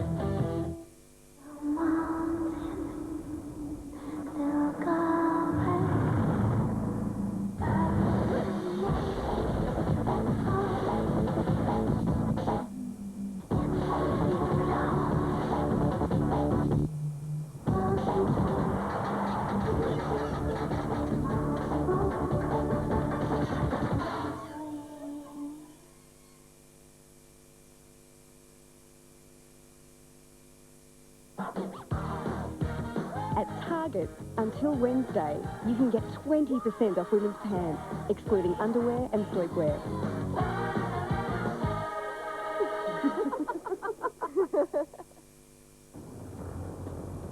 Does your business use CabCharge? You can download everything you need to know, including an application, at cabcharge.com.au. One card, one statement, one word. CabCharge. If you need to perform some home improvement magic, jump into Bunnings Warehouse. We have the biggest range at the lowest prices every day. Leaf and lawn rake a low $1.99. Spring flowering bulbs only $2.69. 4-litre flat white just $17.90. Electric blower vac a bargain at $69. Assorted power tools great value at $27.50. And smoke alarms $8.98 each. We won't be beaten on price. And that's guaranteed. Lowest prices are just the beginning. Starting Monday on National 9 News, Crows coach Gary Ayres talking footy and much more. Insatiable appetite for winning. Each and every Monday, that's National 9 News at 6. This AFL coverage proudly brought to you by Holden Commodore, Primus Telecom and CA.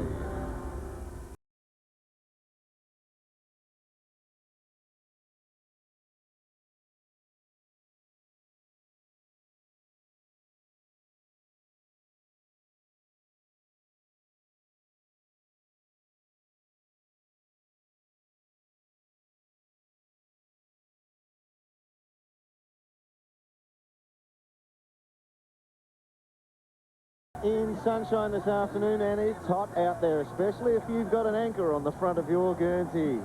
The Adelaide Crows, 28-point leaders at this point in time at quarter time. 2 goals apiece to Stevens and Perry, 1 each to Edwards and John Cock for the Crows. For the Fremantle Dockers, Paul Hazelby has the solitary major there. Chris Connolly on screen. And how does he marshal them from here in, guys? Well, it's a difficult prospect, isn't it? I mean, they're just undermanned. They're working hard enough, but in execution, there's this collision. That's the one that got Farmer. He came off the ground. We saw him icing a cork.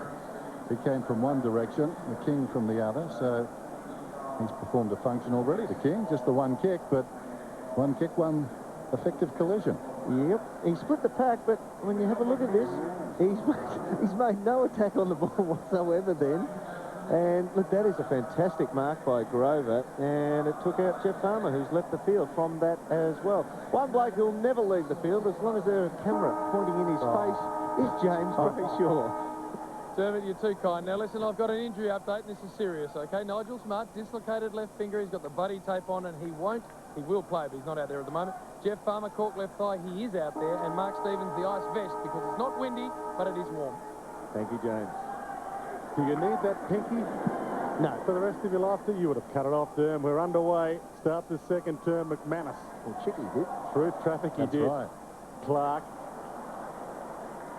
Wobbly ball by Laddams. Rolls it towards John Cock. Can he trap it? Does, and gets the kick away. Inside 50, the race onto the ball. Perry just overran it. He won the race, but then tripped on the tape. Looping handball from Hadrill. They get out of trouble. Headland gets it to Hayden. Wide ball. McManus has some space to work on the wing. A bounce. Still bright sunshine here at Amy Stadium, and that is almost a great mark by Medhurst. He's dropped a couple of those, and he gets the free. One thing about Paul Medhurst already that's evident, he's dropped, he's grasped 3 relatively easy kicks. That's a good spot up into the middle there for Hazelby. But he's grasped 3 relatively easy marks, and he's gone to ground on every occasion that he's been involved in play. Interesting. Hazelby has become their most dangerous forward. He's starting in the midfield. Don't win many games that way. Former #1 draft choice for the Dockers, 2nd overall in the draft in '99. Very important player for them now. Hazelby. He likes it. The Dockers like it. He has 2. He is a good player, isn't he? That's his 7th possession there, 2nd goal. And as you called it, Dennis, starting in the midfield, pushing forward. Very, very constructive. Knows what he's doing. It reminds me a fair bit the way he plays his footy once he gets the ball of Nick McGuan. Playing a good set-up merchant. Just constructs things pretty well. Let's go down to James Brayshaw on the boundary line. Dermot, Jeff Farmer's out there, but he's got a hobble up. I don't know that he's 100% with that cork thigh that we spoke about earlier. Margin 22 points then. Early going second term. Clark up very early. Sandilands didn't leave the ground. Boots it down towards half forward. Doesn't have to. Waiting behind, this is Burton. Swings it up towards the wing. 10 possessions in the opening term for this man. Edwards on the burst, then kicks inside the 50. Coming across on the angle, Hayden Bode's got it. Play on's the 4. Bode's kick is good. Advantage was paid. It was going to be a free. Another one for the Crows. When did you last stop and think about your comprehensive car insurance? Does yours compare with Amy? Amy offers you the security of an agreed value for your car. And we reinstate your rating 1 for life if you've held it for the last 3 years and your insurer takes it away. Amy even offers a free skilled driver's course for your children under 25 if you're insured with us. You can expect more from Amy. Switch now. Lucky you're with Amy. Matthew Bode proven to be a good pick-up by Adelaide from Port Adelaide. 50th goal of his career, and he continues to inspire. The Crows have got plenty of them. And at the moment, they are looking like that top team that everybody did tip they would be come the end of this year. Farmer there with Ben Hart, the 250-game player. Isn't he a wonderful player? You can play him on 6'4" resting ruckman, and you can play him on the quick speedsters as well, Ben Hart. Hazelby went down.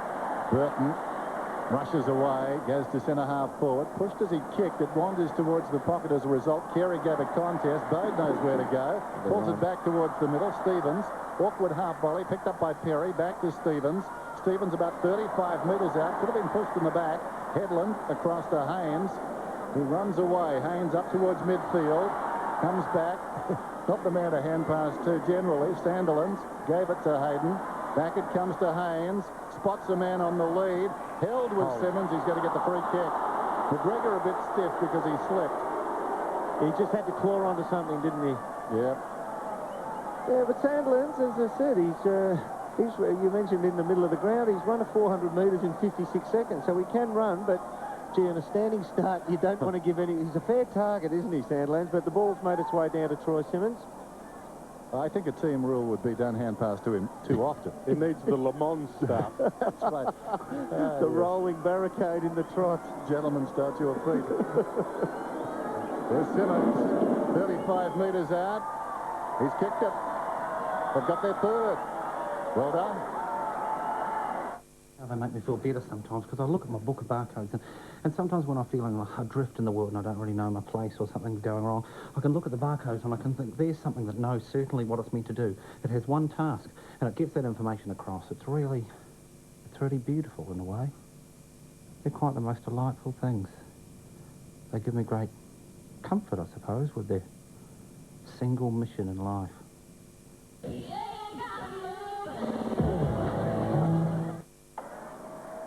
Adelaide's 37-point lead that they held, cut back to just 22, and maybe they have got a slight breeze, the Dockers. Rashuto from the middle, high kick towards half forward, front to the pack. Woods and Stevens, Bell.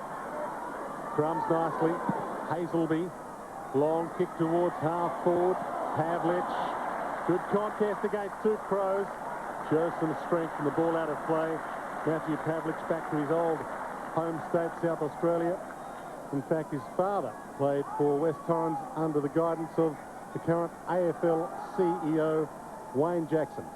11 possessions each to Tyson Edwards and Brett Burton. Burton gets another.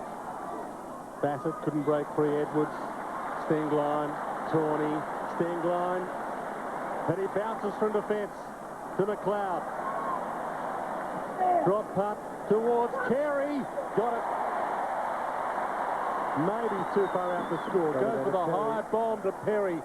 Big fly. Headland cuts it off at fullback. It was a good mark. He was up early. Lift his head. In trouble now, though. Good chase from John Cock. On the outer side, Carey, another opportunity. Feign the hand pass. Now he's running. 75 metres out. Centering kick, Stevens. So Carey suddenly 2 possessions in the space of a minute. Replace your divots. Stevens goes back. I always wonder about players who dig the knee in on the lead like this, and Stevens has a history. You see a bit of tape around the base of his knee. Whether that might just dislodge it someday. Darren Creswell did it a couple of years ago. You need it to give, don't you? Yeah. So Mark Stevens has booted a couple directly in front. Should kick this one. The margin currently at 22 points, just over 15 minutes till half-time. And the Crows so far have had all the answers.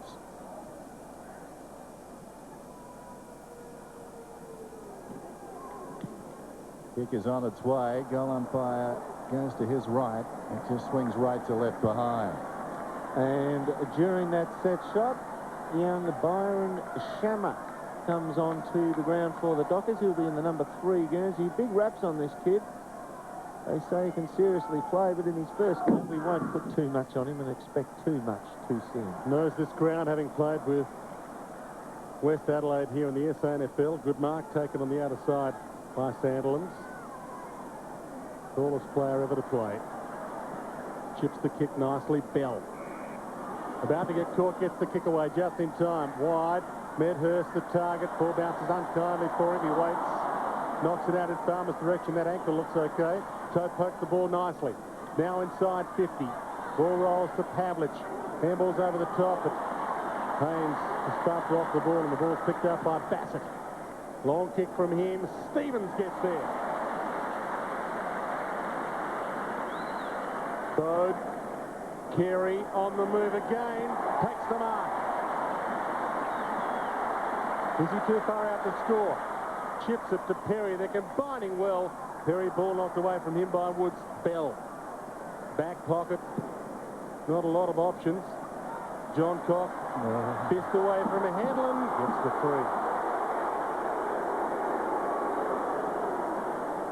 3. There's Headland. 16 votes in the Brownlow medal last season. No one on this ground got more. It was a free kick, as you can see. Out of the back pocket. Low trajectory up towards the wing. Grover, fingertips to it. Missed it. Clark pinpoints the ball back in. And that was a good grab. It was coming quickly. Flat line drive. And Goodwin able to hang on. Hasn't seen a lot of the footy so far today, Simon Goodwin. I'm so sure it was intended for... No, it didn't look like it was. The big kick, isn't he, Simon Goodwin? Only the 2 disposals so far. Doesn't matter, he's got plenty of other teammates carrying the can. Underrated player, though, when he's going. Very silky. Goodwin from 40 metres out then. Lovely kick. Learned from Stevens.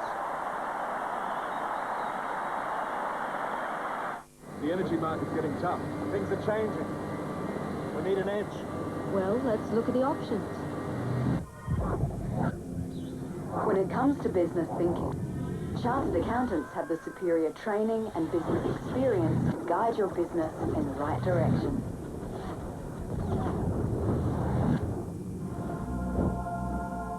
When would you like to start? Start right now.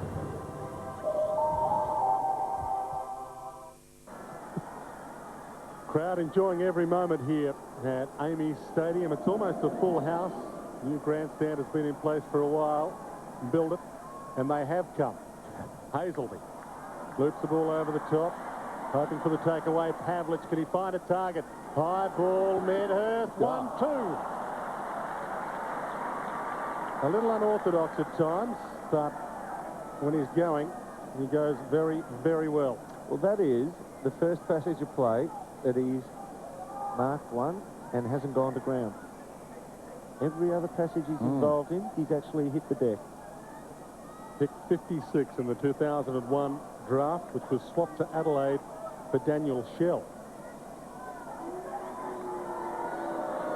And he lines up a little bit better than 45 degrees. Can he bring it back? No.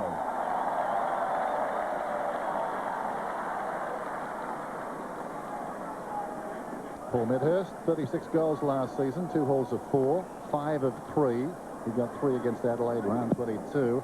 Here's Bode in everything. Picks it up towards the wing. Perry came hard. Hadrill right there, step for step, tied him up, wants a kick. Oh, gee, that's tough. One wonders how that could have come out, because he claimed him as the ball arrived and just held the ball to him. Watch this again, almost in the one motion. There's a hand from the defender on the footy. Doesn't pay to play in front if they're going to call it that way. Here's Headland on the wing, kicks inside the 50. Simmons in from the side. Big leap in front, Pavlich. Now that is a great grab. Just watched him there, and when you're under pressure, you seem to go to your best player whenever you can. He's too deep in the pack. He's got pressure over the back from the teammate, as well as a couple of Dockers. He's getting body pressure. That is a fantastic grab. If ever there's the epitome of a contested mark, that is it. Inside 50. They're worth their weight in gold. Nigel Smart waiting to come back on. Matthew Pavlich hoping to kick straight. That's the story. 45% probability. We're right behind him. Ride this one home, Dockers fans. No.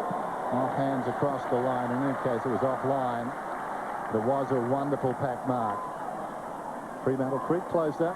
A lot of work to do, though. 50 plays, 23, 11 minutes plus up from half-time. For their whole entire Wizard Cup program, they went short on, I think, 3 occasions from their kick-ins, and they still get it to the 50-metre line then. Hart, Stingline and McLeod combined to give it to the outer wing, but out of bounds on the full. Robert Hadrill, another rookie list elevation for the Dockers. Short, and the mark taken at half forward. Long kick. Simmons is on the move. Can't mark it. Bode the crumb. Gives to McLeod. Another possession for him. Just taking it nice and calmly at the moment. Laddams works the outer side nicely. Gets it towards half forward. Spoil towards the boundary line. Plywood's not quite successful. Gathers the crumb. Bell has a couple of options at centre halfback. Flips the handball back again. Carr in trouble. Now Woods. Can they get it from halfback to the wing? They can't. Bode. That is very, very ugly to watch and unacceptable if you're a Docker fan. Carey, ball dumped clear of him. Edwards on attacking 50. Tackled well. Umpire said play on. Goodwin tackled by Carr. Smart up forward. Laddams to Bode. High centering ball. Burton with the fly. Didn't quite time it. Haynes. Now Bell. Will they finally get out of trouble, the Dockers? Hazelby can relieve some pressure. Gets it to Bell. Ball to the wing. Medhurst come up from half forward and he takes the grab. Scooped it from the turf nicely. Gets to the fall of it though, doesn't he? Yeah. Finds it. Working hard. Centres it. Sandilands. Spots a man towards the middle. Edwards came across, though, knocked it away from Grover. Well played by Tawney. Rashudo. Now Bassett takes a while to kick it. Kicks inside the 50. Carey should mark, and he does. So Wayne Carey within range. And a buzz goes around this ground. Now, you made mention before that Hazelby was dangerous as a forward for the Dockers, and he was even on the ball at that time. Pavlich has done the same. All the Dockers midfielders are dangerous because they are pushing forward because their key forwards usually are out today, which means that those midfielders are not getting into their back line to chock it up and make it difficult for the likes of Carey, who can lead into space. Carey, 3 marks so far. That's a lovely kick. Going left to right, I think it's okay. It is. Wayne Carey kicks a goal. Wayne Carey kicks a goal.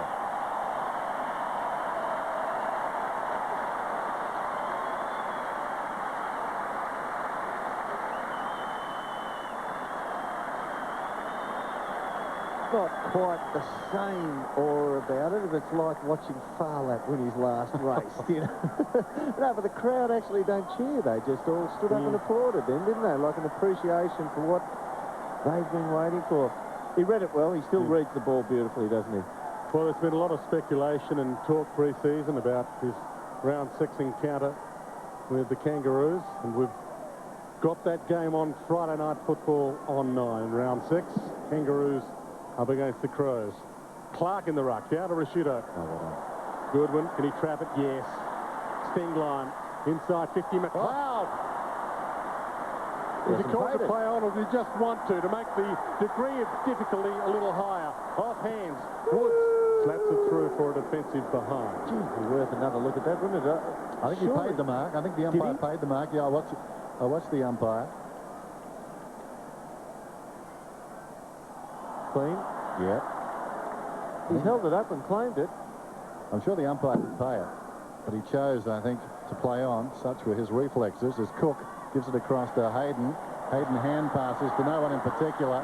Edwards, he's seen plenty of it. Inside the centre square, pulls it back. Haynes dropping back. The last man standing was Bode, but Haynes is going to get the free kick. See, I reckon that's just a test of strength there. You practice at it, training, and players who are comparable in strength stand up to it. And if you can't, you get in the gym. Walker. Over to Hayden. Should he leave now? Straight into the gym. Should not pass go. Here's Walker. Gets it from Hadrill.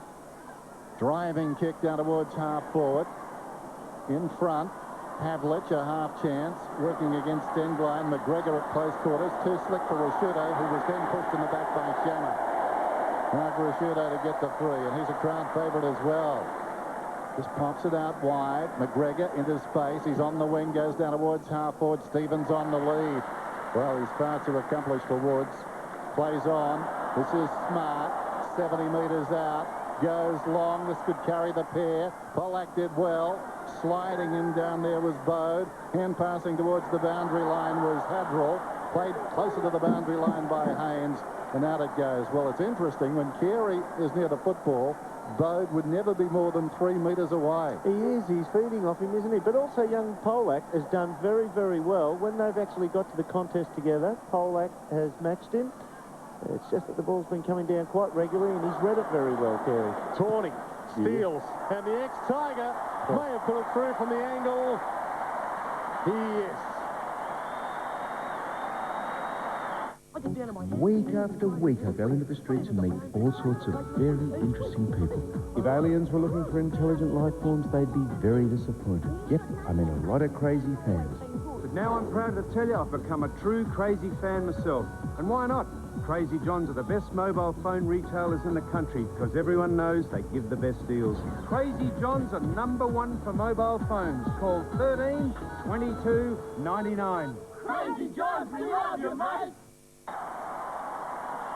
First goal for Tawney in his new colours. 118 games for Richmond, and it's now a 40-point lead to Adelaide as we get a blood rule. And big round of applause for Mark Bickley, who steps onto Football Park, played in the Wizard Cup Premiership, but of course coming off a summer where he had to overcome a broken leg. 7-man forward line, as Maid mentioned, for Adelaide, matching up on the loose man in defence there. Biglands to Goodwin, to Burton, to Rashudo. The old formula again, to half forward. Good mark taken by Woods at half back flank. Spears the ball towards the wing. Oh, bounce to Shammer off the chest of Andrew Brown. High kick towards half forward. Off hand for Rashudo. He's everywhere. To Burton on the wing with some space. Drops the mark. Bickley calls for it. Burton had to go back and get it.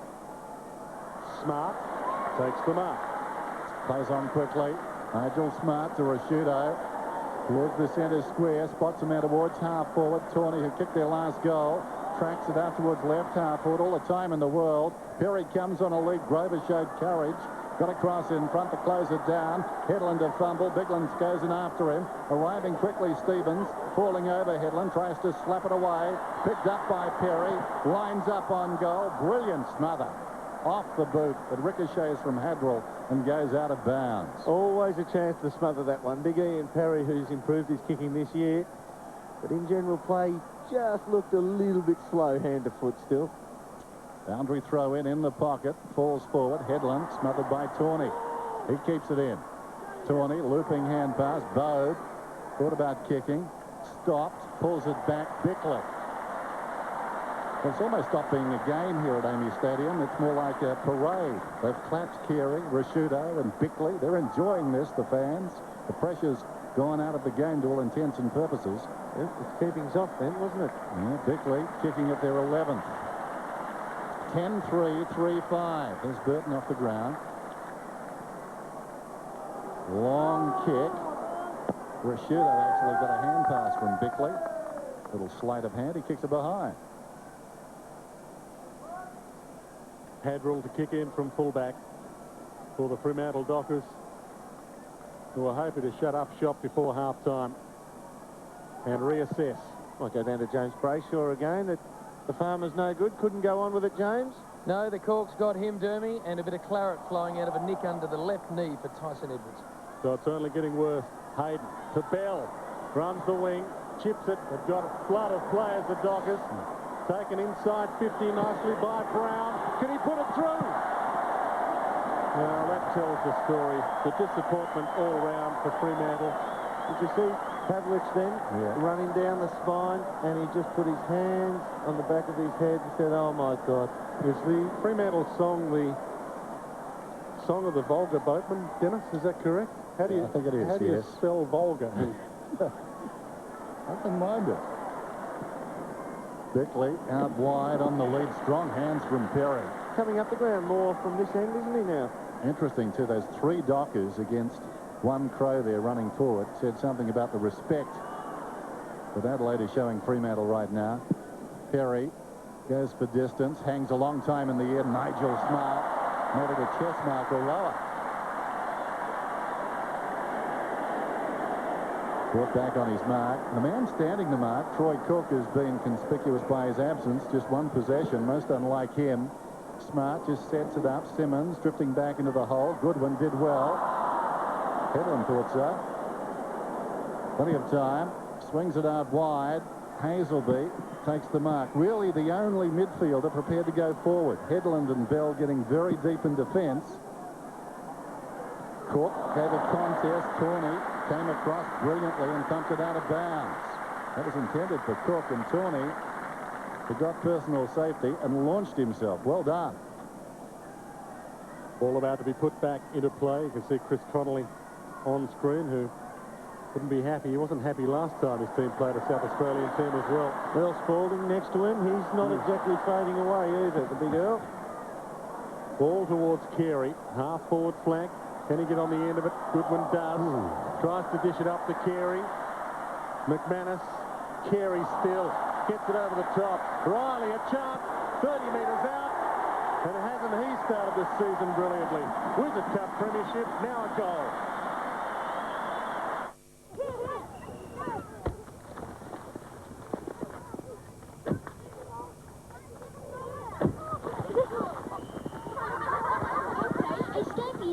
Commodore with the big V8. Has it got 6 speed with a controlling RS for tighter corners, ABS and Hey, Scapey, is that the new VY Commodore? Yeah, with the big V8. Have you got the 6-speed? Holden Commodore, Australia's favourite car. Brent Riley, a goal. Actually sitting next to his mum and dad at lunch. There's the Carey blocking car. Then going back and finding the footy, and look at that, getting the arms free, standing up and delivering. Simmons hooks it down, but to the wrong man. McLeod fires it in once more. Perry grabs it. I tell you what, his hands are getting stronger and stronger. That was a very confident mark. It was almost past him. Like Mark Ward slipped that one, and he hung on. 191 centimetres, Ian Perry. 6'3", touch over in the old language, but I know you can only be what the tail of the tape says you are, but he's a big 6'3", isn't he? He just looks big. Everything about him is big key position stuff. He's a big man. Going at his 3rd goal right here. And he's tugged it behind. Increases the lead, though, 71-24. Inside 3 minutes to the long break. Dion Woods entrusted with the kick in for the Dockers, who have had a breeze of about 1 goal in value in this term, but the Adelaide Crows have increased their margin in this term. Big fly by Biglands, couldn't bring the mark down. Back of the pack, Pavlich. Toe poke nicely. Might seek the sanctuary of the boundary line. If he can't pick it up, he does. See, that was good pace, wasn't it, by Pavlich? For a big fella himself. Good endurance, good pace, good size about him. And had a good last 12 months as well. The best and fairest, and played for Australia in Ireland. Look at that, the top 5 All Crows. We're inside 50s, yeah. Pavlich trying to do it all himself now. Bell. Kick smothered well. Riley's game. And his star continues to rise. And there'll be a ball up on the wing. And listen to that applause. They know their football here in Adelaide. And they might cheer the goals and the great marks, but that is something in football that is of immense value. Telling the story of mum and dad at lunch too, over from Melbourne. Very toey. Hazelby to the outside of the boot. Down goes McLeod. Hand passes back towards the boundary line. Good result for the Crows. It'll be tossed in. This will be good to see. Simmons against Rhett Biglands and the tap out here. And that man, he'd like to get on the end of it, I reckon, again. McLeod. Simmons knocked it down. Hazelby going nowhere. Riley knocked down by Shammer. Riley goes again. Tackled by McManus. Ball up inside the last 2 minutes of the opening half. The margin was 28 points at quarter time. It's blown out. 71 to 24. Watch Biglands. He just tries to crash into the body before he actually hits the ball. Had a go. Simmons slipped in. That was clever. McLeod went to ground. Hazelby trying hard as he always does. Well done. Got it out to Shammer. Kicks down inside the 50. Juggled mark taken by Troy Longmuir. They're missing his brother up forward this afternoon. And Crow. Centering kick. Well contested up 15 metres out. Almost the mark to Medhurst. He claimed it. Well, he had a sense of humour. Off the ground by Brown. Trickles across the line. Pleased to see that back. Bushudo just carries the ball across the line. Young Brown took his teammate, took his opponent into the contest there. Ooh. You saw him run through. He should have just held the ground a little bit further out because Medhurst was always going to have to stand and deliver in a marking contest. If you just give him the option to lead as well, he's going to be more dangerous. Half to the other side for Adelaide, and nice taken by Tawney. Having a good game? Yes, he is. Hands off to Matner. Goose steps his way through half-back. Spearing ball might be cut off. Up towards Stevens, though, nicely. High kick. Carey's on the march again. Takes the mark. Giving Colac a lesson at the moment in this last 10 minutes to Rashudo. Caught. Handball out. Longmuir all the way back to half-back. Caught again to Woods. Relieves the pressure with 30 seconds left in the half. Headland. Can they get one late, the Dockers? Medhurst inside 50, another one that he almost, but didn't. And that's been the story of his half and the Dockers half. Ball out of play. Had to mark that. Boundary throw in. He has grasped a few today. Unlike him, too, he's generally very clever with his hands. 11-5-3-7. Dying seconds. And they grab one here, the Dockers. They desperately need it. Biglands with other ideas. Surrounded by Crows, that football. Edwards had it smothered. Guess who? Hazelby jams it on the boot, pulls it back towards the middle. A little indecision. Bell's got it now. A little fellow pulls it back, and it's a goal. Right on the siren. Well done by Peter Bell. His first goal, and it came from his 12th possession.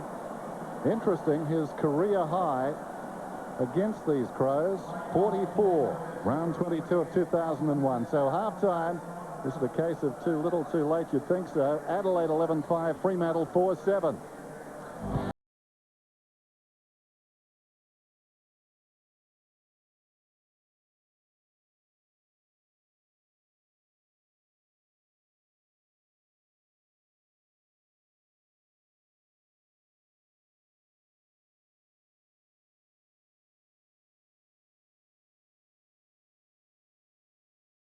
Minutes in Iraq, in search of Saddam, the battle plan for Baghdad, and inside his secret bunkers.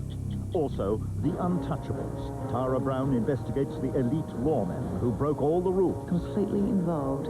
Dirty work that'll make your blood boil.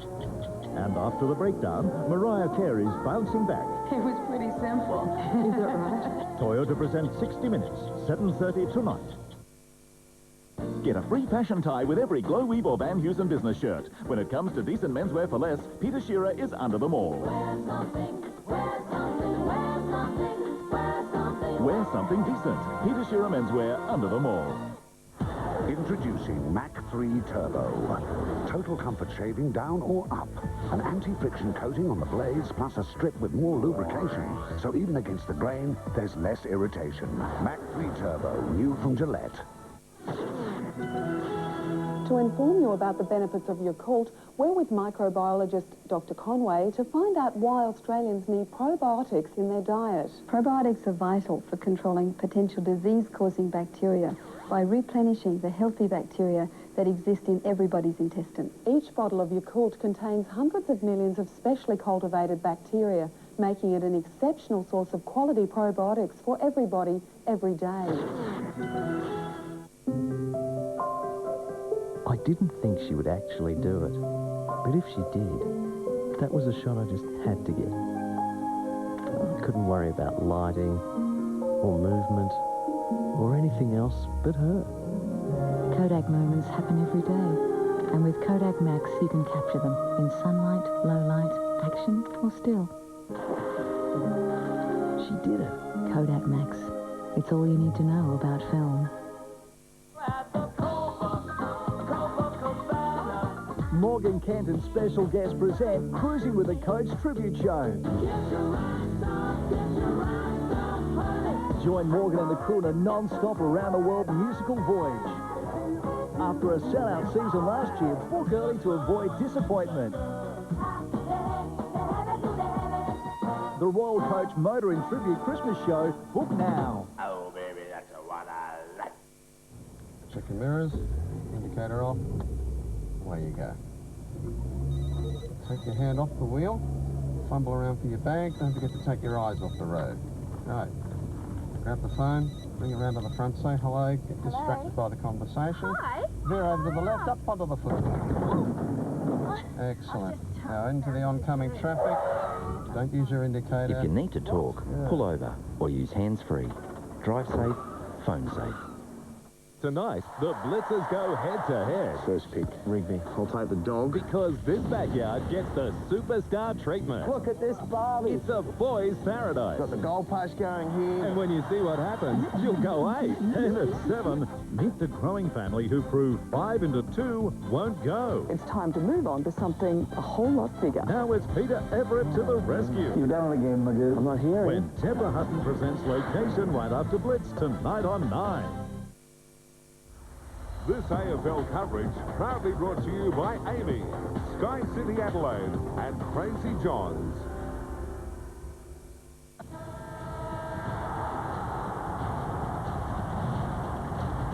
Holden half-time.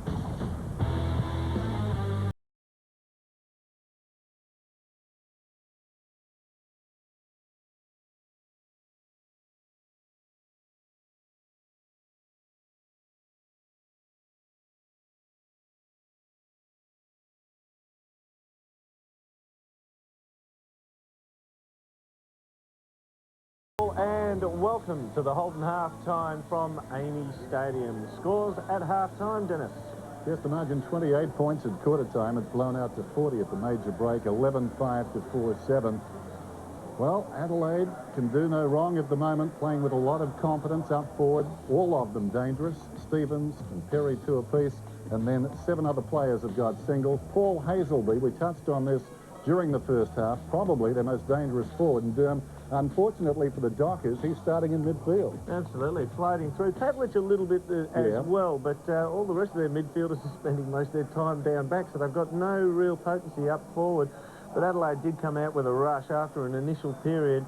They scored pretty well at ease. Yes. John Cock was good early.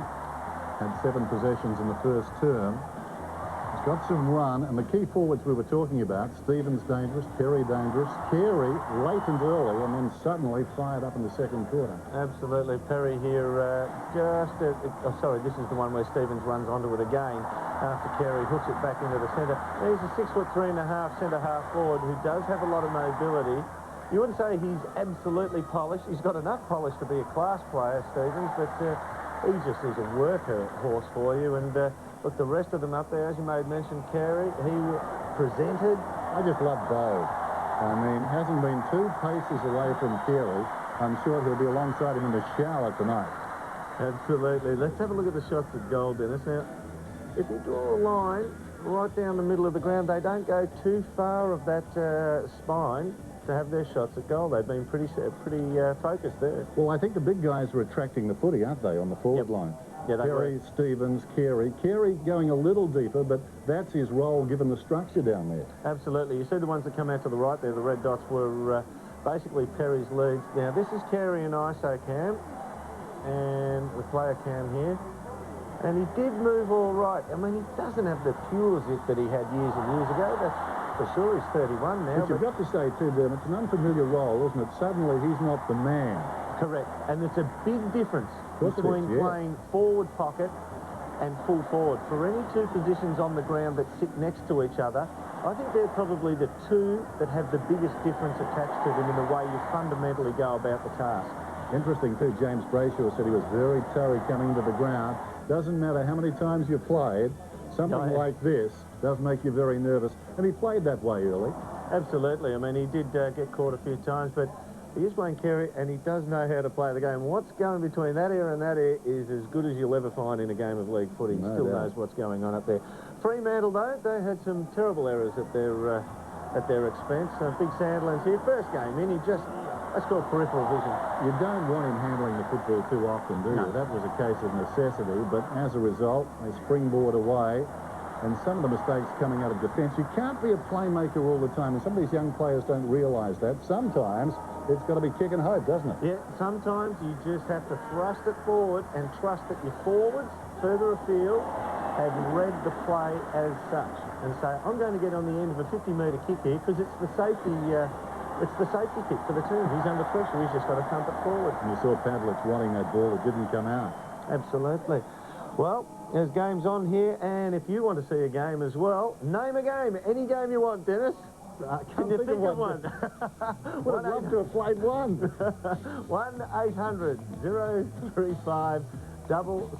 I'll get one of yours. Watch it when you want to. Absolutely. Well, after the break, we'll continue with the Holden half-time. It's a 40-point lead here to the Adelaide Crows.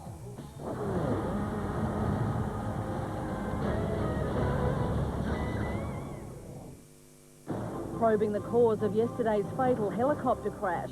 The US retaliates after its soldiers are killed by an Iraqi suicide bomber, and a special report, Wayne Carey flying high for the Crows. This week on Postcards, bringing the fun of the beach to the city centre, a voyage of scientific discovery on show at the museum, and the first seedectomy on a capsicum, the fun side of the Women's and Children's Hospital Open Day on April the 6th. This afternoon on Postcards. Too many late nights? Nivea for Men Revitalising Cream Q10 revitalises tired, dehydrated skin, so you stay looking good. I don't know why you do that to yourself. Revitalising Cream Q10 for men who dare to care.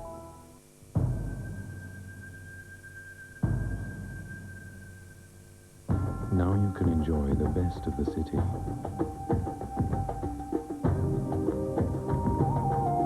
And the best of the rugged outdoors in a full chassis four-wheel drive. The new fully equipped V6 Kia Sorento from $37,950. Introducing Mach 3 Turbo. Total comfort shaving down or up. An anti-friction coating on the blades plus a strip with more lubrication. So even against the grain, there's less irritation. Mach 3 Turbo, new from Gillette.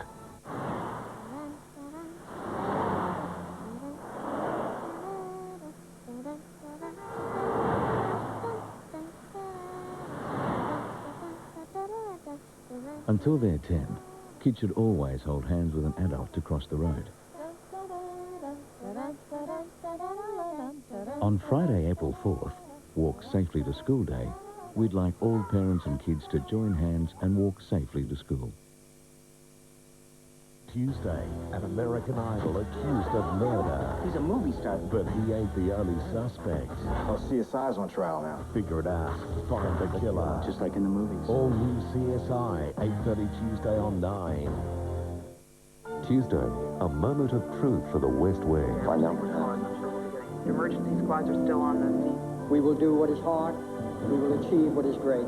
And God bless the United States of America. All new West Wing, 10:30 Tuesday.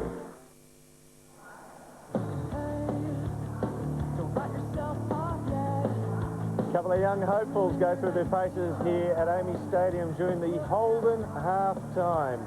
40-point lead to the Adelaide Crows there. Well, Matthew Pavlich had a huge 2002, what with the best and fairest at the Fremantle Dockers. He became the first Dockers player ever to represent his club at the All-Australian selection table. Well, after he agonised over a move back to Adelaide or not in the off-season, he decided to stay with the Fremantle Dockers, where a midfield role beckons. Can he sink it? He's kicked the goal, and he punches the air! I guess there's going to be a bit more expectation on me. And I guess it's more the fact that you put expectation on yourself. You know, Chris and the coaching staff and the players, you have to gain respect off them. So it's more or less the respect and the expectation of the players and the coaches rather from outside. Well, he's vice-captain of 21 years of age.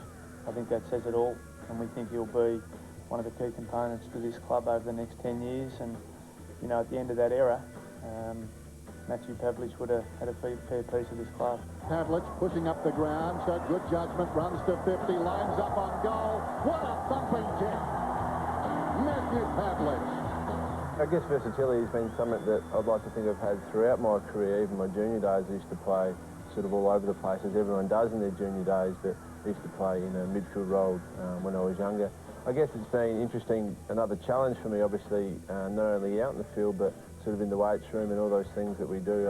Obviously, I've been working, trying to play in both areas, so working with the power athletes such as Troy Simmons and Trent Crowe, but also running with the likes of Peter Bell, Paul Hasleby, Sean McManus. So it's been quite difficult to juggle the two, but, you know, obviously enjoyed the challenge. It's a different challenge to play in the midfield, and we need to evolve that. We've really placed him in a position where he can be more influence on the game. Now Pavlich is a chance from 55 metres. A driving drop putt. Matthew Pavlich is absolutely pumped. We train 6 days a week for, you know, 13, 14 weeks, plus the 6 trial games. So, I mean, it's a lot of training, so we can reflect back on it, and, you know, halfway through the year, playing at Subiaco Oval, we know that we've done the work. Loose player inside Pavlich. Chance for a 9-pointer. I'm really looking forward to the season because of that reason. I think that, you know, with the core age group being 22 years of age, the club can really be involved in the AFL a long time. If we can stay together, then it's going to be some sustained success. This time he gives it out. Pavlich from 30. Kicks a goal. Matthew Pavlich. Star in the making. Or is he already a star? No doubting at 21 years of age, he is a veteran already and he can seriously play. Well, there's a couple of games going on while we speak around the country. If you don't want to know the scores in those games, look away now.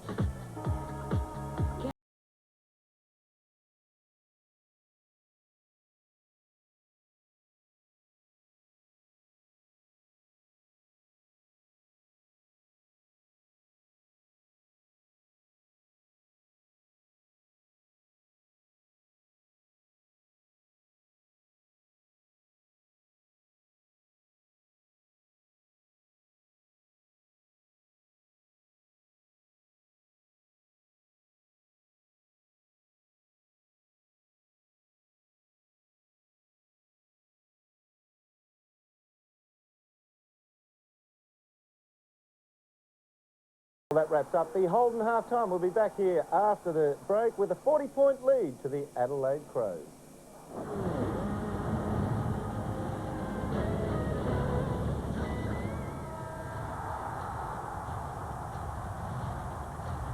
Holden half-time. A race against time. She needs that transplant very soon. You got the trifecta, haven't you?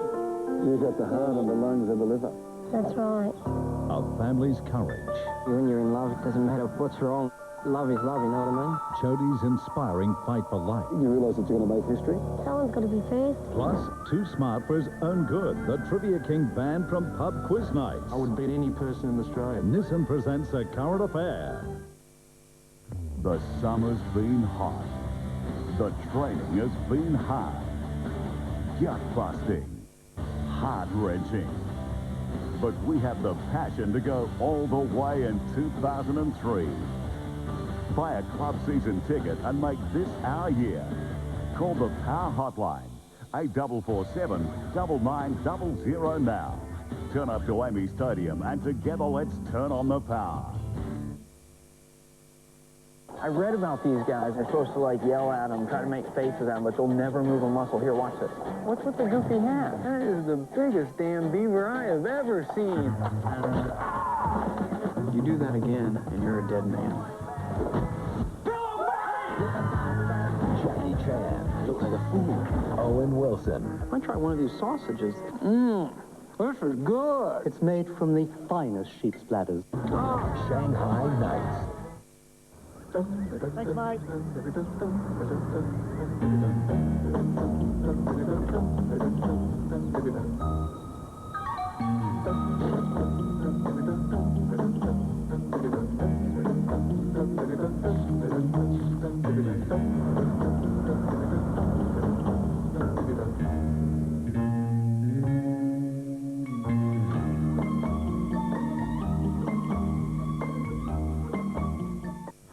Introducing Mach 3 Turbo. Total comfort shaving down or up. An anti-friction coating on the blades plus a strip with more lubrication. So even against the grain, there's less irritation. Mach 3 Turbo, new from Gillette. Pave the way with Rockler. At Rockler, we make what we sell, so you get great ideas and expert advice. And look at the results. Paving that adds style and value to your home, and ideas for making your outdoor areas come alive. And our mini classic garden wall at prices that won't put you to the wall. Visit our display centres and compare the quality, range and choice. We can quote to supply or arrange supply and lay. So when you're ready to pave, talk to Rockler.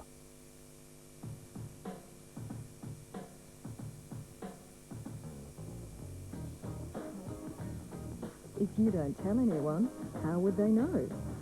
Goodwill makes fashion sense. In Search of Saddam, the battle plan for Baghdad, and Inside His Bunkers. Also, after the breakdown, Mariah Carey's Bouncing Back. It was pretty simple. Is that right? 60 Minutes, tonight. One guy, 1,000 brides, it's anything but wedded bliss. Chris O'Donnell and Renee Zellweger with a star-studded Hollywood cast. I'm ready. In the outrageous romantic comedy premiere, The Bachelor, 8:30 tonight on 9. Adelaide City, the view thereof from Amy Stadium, where the Fremantle Dockers are under pressure. They're down by 40 points to the Adelaide Crows. Well, one bloke who's never under pressure, James Brayshaw. No sign of Jeff Farmer, Dermot, so obviously the Corkies caught up with him. Taking a look at the Little League at half-time, I want you to take a look at one of the little superstars that was running around in the Frio jumper. Have a look at him, number 3. Does that remind you of number 23 for Hawthorn in the mid-80s? Oh, he's been taken high. They've tried to tear his head off. He's got the blonde mullet going, and his face is about as smooth as yours at the minute too, Dermot. Don't you start as well. He dogged the other bloke the moment they switched the camera on. Get in your dugout, Brayshaw, and stay there. You invited that. Did too. So set to go for the second half. Adelaide irresistible at times in the opening half. Wayne Carey 6 possessions in the second term after Pollack had 6 in the first quarter.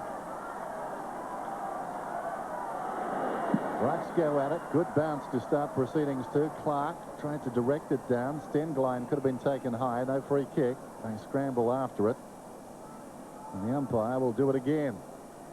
Bigland's waiting in the wings. John Cock is there as well. He started very well. Bounce right in the centre circle. Clark goes after it. Clean possession. Runs away. Well and truly prior opportunity. Boots it inside the 50. Carey! Always going to be his. He's marked on his chest directly in front. And this is just the perfect introduction for him this afternoon. A game that doesn't have a lot of pressure. Same again, Dennis. Oh. It's a pack mark on the chest. He's got one. Kicking at his second. And normally very reliable. from this situation. Oh, you were going to do it to him, weren't you? They should stand me on the mark and let me talk to a few of these blokes. Robert Hadrill to kick in from fullback for Fremantle. Well, the Dockers are lined up straight down the ground, and they all break left. High kick to the big pack. Under it, Stevens. Ball dumped clear by Jones. Waiting for it, Hayden. Now Cook. Didn't have a big first half. Gets it to Bell. Chip kick, wobbly. Carr takes the mark. Brother plays in this state with Port Adelaide, of course, Josh. Has it in the midfield. Haynes. Just slowly building up the Dockers. Early stages, second half.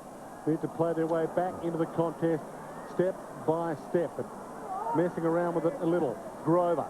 Long kick. Inside 50. Longmuir. Not quite. Half. Caught. Over it. Longmuir, can he get a handball out? He does. Kick around the body by Shammer. High towards the pocket.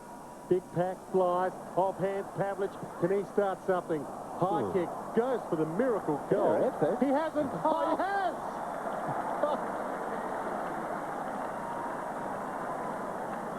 That's a magnificent goal. I mean, we're sort of going by the crowd reaction or the lack thereof then, because obviously just dominant with Crow supporters here, but they went silent. This is magnificent. Well, the umpire never moved. Well, you've got to look at the angle there that he was shooting from. He didn't even wait for the umpire to signal. He knew it was gone. That's home. That's wonderful. How athletic. 72-37. Can that spark the Dockers then? Simmons goes up, backhands it down. Hazelby claimed by McLeod. The hand pass came out belatedly, but the umpire had blown the whistle. Got to notice too that in the first two quarters the Dockers were playing 7 men in their defence. Adelaide were manning it up, but they still scored against it. This opening goal, the Dockers have gone in with the 6-man forward line, so they've only got the 6 defenders now, so whether it's free scoring at both ends. Pavlich got it to build as Simmons on the overlap from half forward goes to the pocket on the lead. Medhurst hangs on this time. Sharp angle, plays on immediately, looking for Haynes and/or Carr. And Carr came in behind Haynes, and Haynes understood that, stayed out of it. And now Carr directly in front, 25 metres out. Haynes has got a decision to make there. Opted out. Well done. Good size Carr, isn't he, for a midfielder?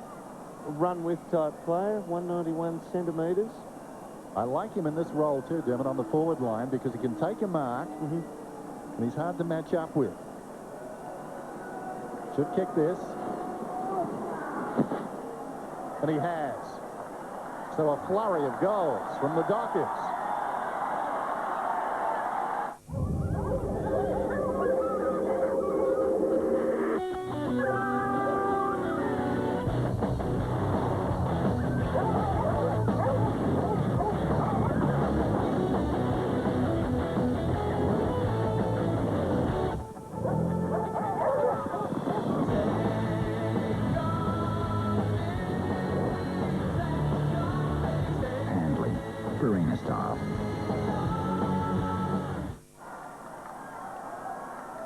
Two goals in a row to start this third term for the Dockers. And we're only a goal or two perhaps away from getting our game back. Bounce in the middle. Clark. McLeod. Handball, but didn't find a target. Simmons held. Was he in possession? Was he pushed ever so slightly? The umpire says, I'll have it. And we'll get a bounce. Bench for the Dockers. Bench. With Sandlands there. After spending most of the first half at fullback, now Woods on the bench. Spins out of trouble. Can he get a handball away?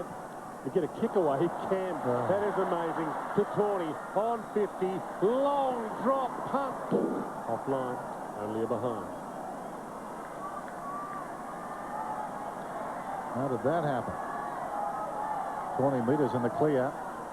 Well, look at this. Those two Crows players on the right-hand side of the screen, they're the only two in the zone on the out that side.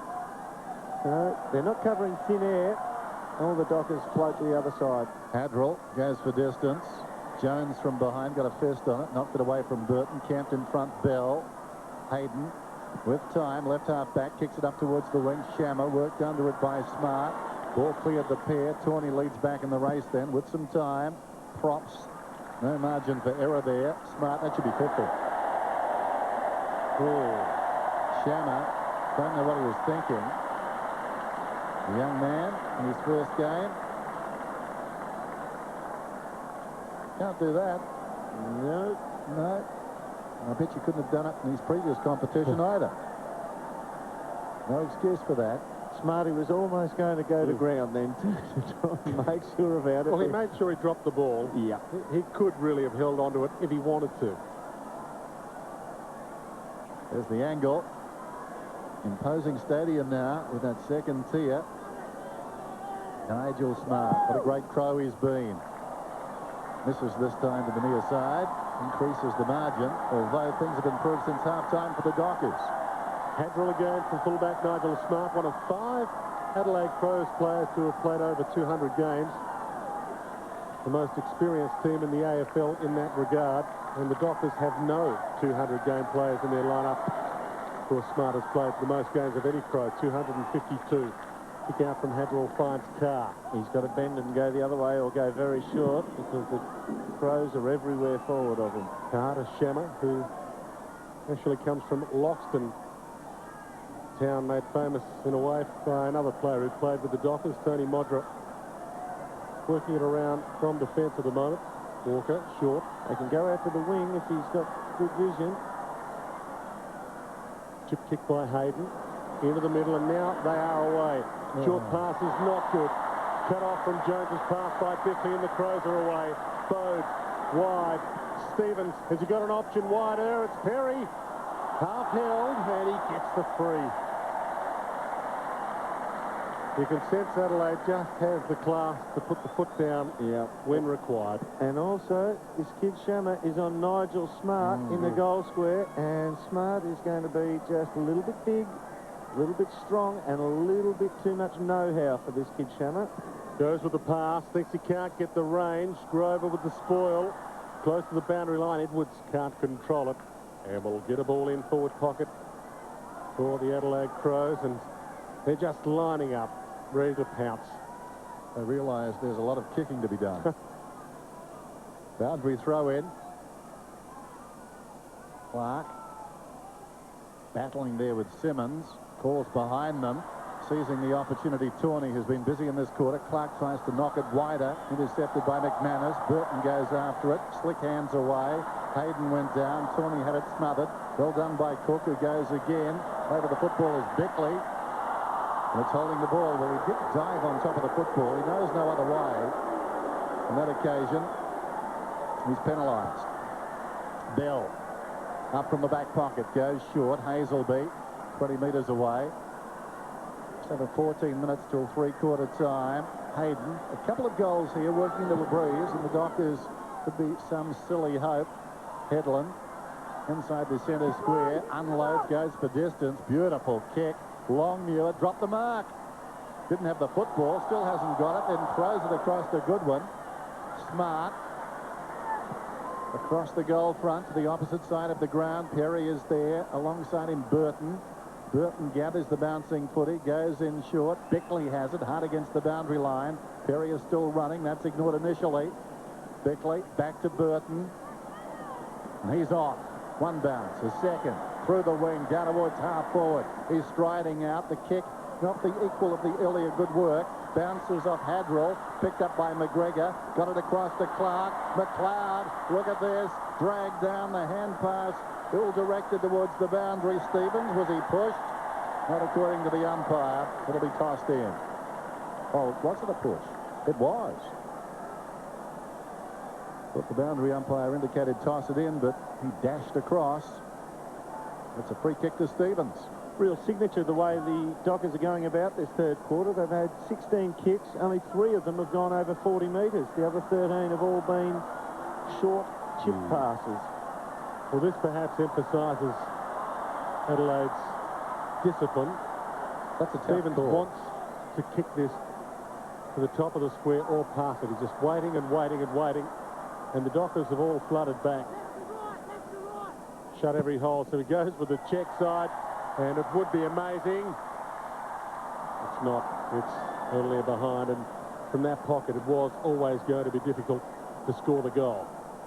But when you're 75 to 43, you can have a crack at a few bananas. The thing is noticed about the Dockers kick-ins, they're saturating one side, yet they're not getting the first person to the fall of the ball. Crows are still spoiling it and getting front position on the fall.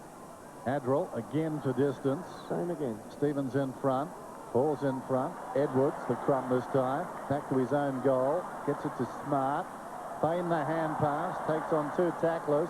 Pumps it back in. Carey sets. Couldn't hang on. Down goes Walker. Feeds it back. Oh, there's a player run over down there. He'll get the free kick. One of those involuntary situations. Peter Bell wanting to pick up the ball with the pack descending on him. That's difficult. A pretty classy pack too, led by McLeod.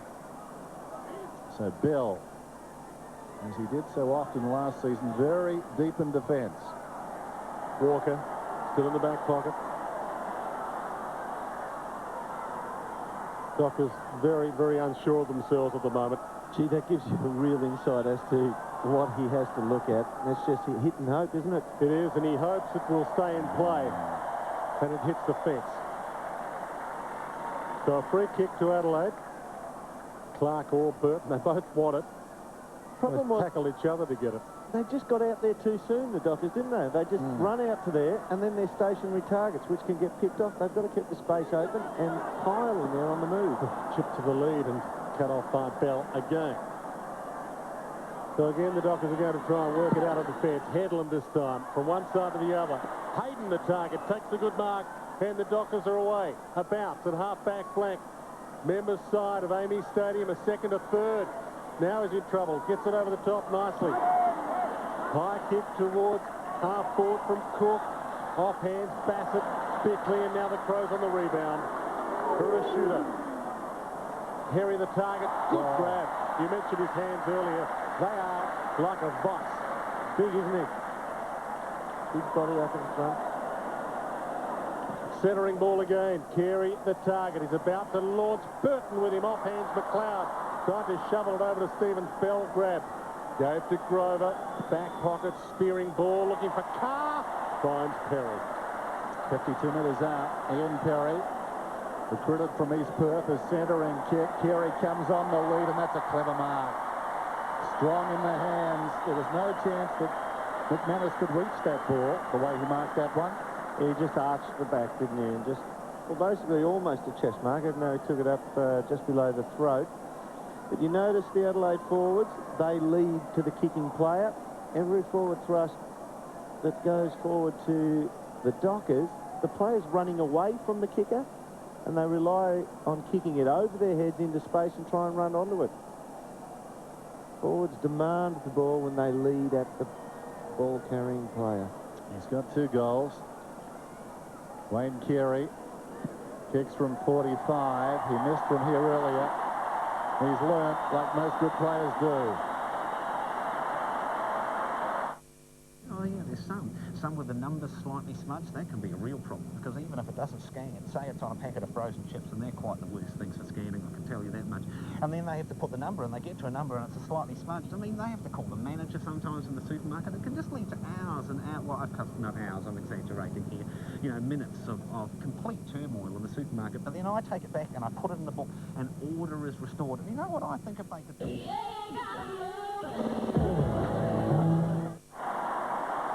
After a good start to the third term by the Dockers, the margin creeping back to that 40 points that it was at half-time. Crunch goes Cook. Couldn't take...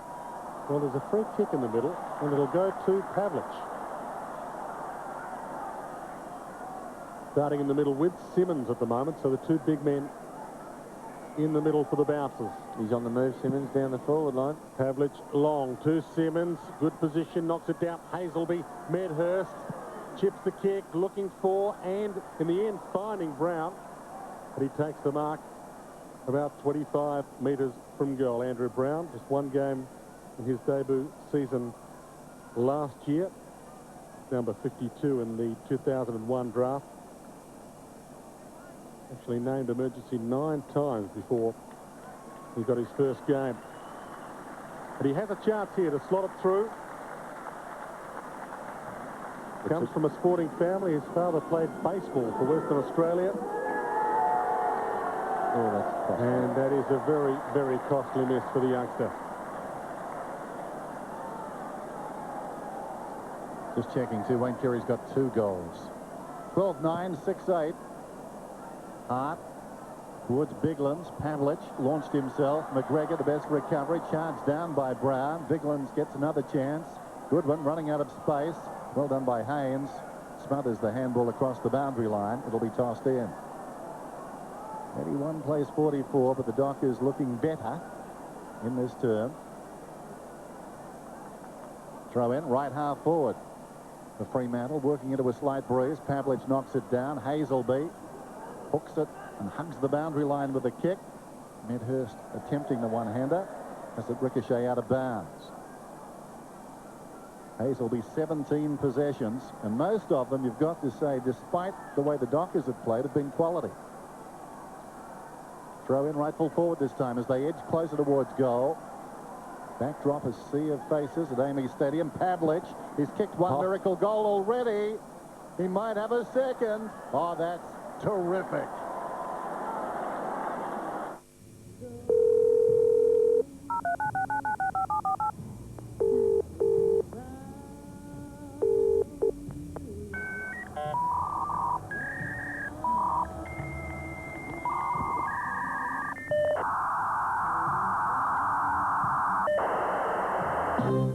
If you're frustrated with dial-up internet, switch to iPrimus Broadband and enjoy an always-on, frustration-free internet connection. You would hate to think what Fremantle's scoreline would be like without Pavlich's performance. His last 2 goals, Matthew Pavlich, have been superb. And the Dockers have their 7th. 31 points is not an unassailable lead, and will come home with a 1 or 2 goal breeze, but the Adelaide Crows seem to lift it when they need to. Stingline, Bell over the top of Stingline. It will get a bounce. Peter Bell being dealt with. I noticed in an article today, Peter Bell said that he wouldn't mind at some stage being part of the UN and having a political career. His natural father was an American soldier in Vietnam. They'd have better jumpers. There's the bounce alongside the centre circle. Biglands reaches over the top. Tawney. He's been good. He has in this term. Penetrating kick. Carey on the lead. So what's that now for Wayne Carey? 7 marks. His career high against Fremantle. 14. Round 11 of 95. And his career high, 17 against Hawthorn. Round 3 of 94. Getting on the end of the footy. This will take him into double figures in terms of disposals. I've had him down for 3. Got 2 at the moment. 35 metres out. Judges it to a nicety. I must have known. 3 to the King.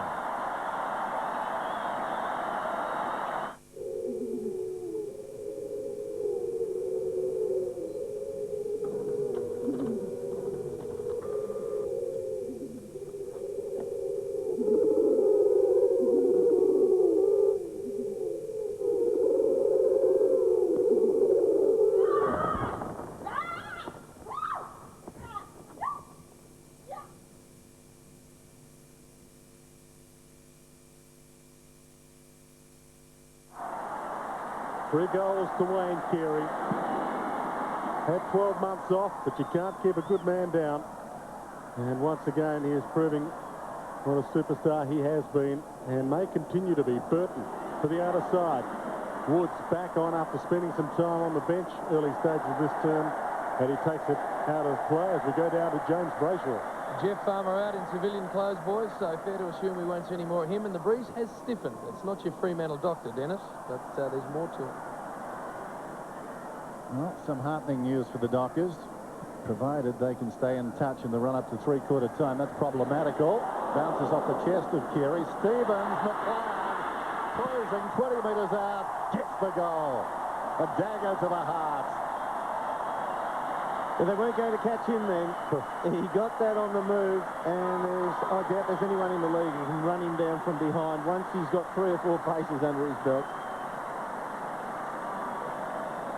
Is there a better player in the competition at the moment? Michael Voss. Buckley the other night. There's a few claiming it, but I reckon when they're all playing at their peak, the most difficult one to run alongside is this bloke, because his motor, his acceleration, and more often than everybody else, he just puts the pedal flat.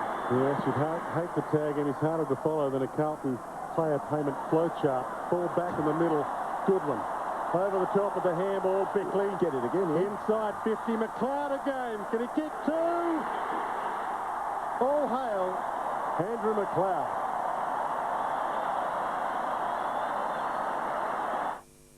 Studio Italia suits $150 off. It's just one more example of how Peter Shearer menswear is under them all.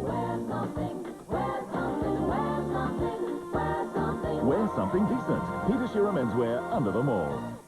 Famous linen and lace $60 queen-size sheet sets tomorrow, $29.95. $60 sheet sets tomorrow, they're $29.95. That's the fitted sheet, flat sheet and pillowcases tomorrow, $29.95. See you tomorrow. Just get the feeling their pride was pricked, and haven't they responded? Adelaide 15-9, Fremantle 7-8. Back in the middle, Biglands hooks it down. Good one, went to ground. Out of their Stend line, poked it up towards half forward. Bickley, like dribbling a basketball, wakes it in once more, held to him. And he'll have a ball up. There's the time remaining till 3/4 time. Nothing wrong with that. Bounce on the line of the centre square towards half forward for the Crows. If you're going down, you've got to land a few of those. You've got to leave something in the mind for next time that you cannot run at me that easily next time. Another scramble. You've got to have some kind of win, don't you? You just have a small-term, what is it, short-term loss for a long-term gain. Just keep talking. We're getting an insight here. There's the bounce inside the centre square. Taken by Simmons, robbed of it though. Rashudo trying to back out. It was at Bickley. It's Bickley his claim. And we'll have a ball up still inside the centre square. Inside 50s for the match. Adelaide 47, Fremantle 23. No surprises there. Chris Connolly, who turned 40 back on Tuesday. Getting grey about a moment this afternoon.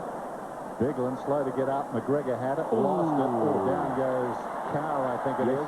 Meantime, it's Burton. Throws it on the boot towards full forward. Good grab. Polak over Perry. Breaks away and kicks to the outer side. Walker tracks it. Good chance here for the Dockers. Walker has some space to use. McManus drops himself into the space and gets caught. Hits the kick away just in time. They need a little more from Medhurst.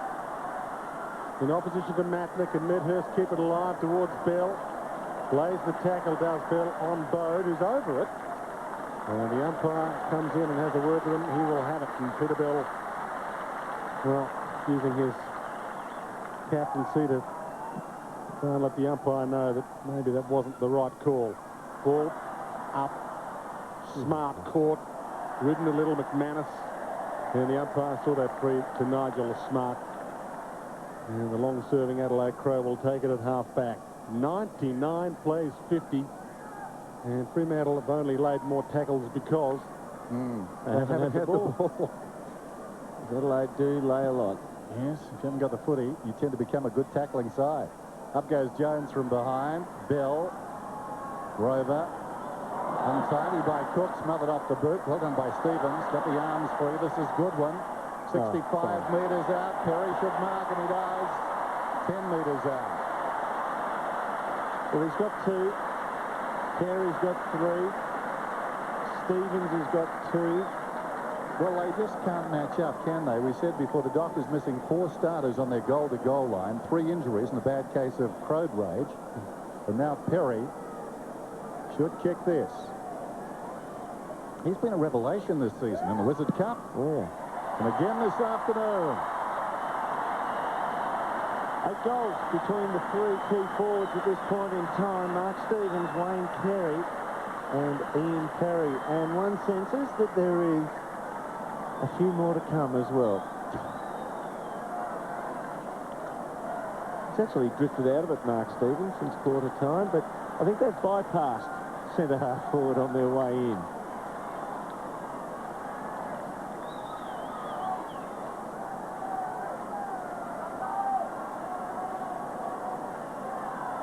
There is more room for those forwards. 105 plays 50. We've seen a few teams.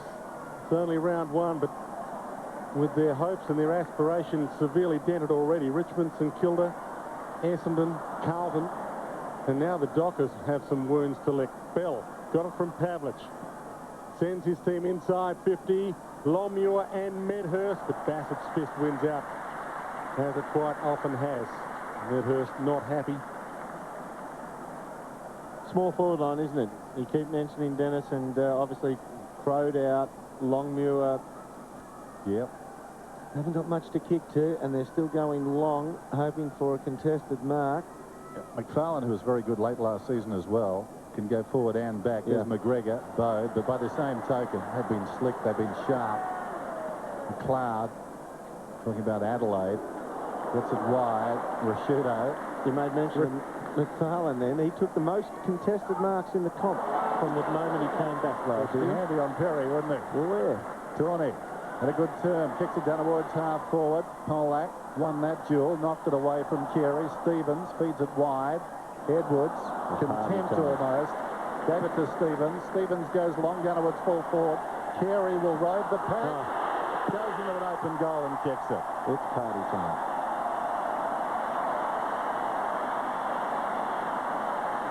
Wayne Carey's got 4.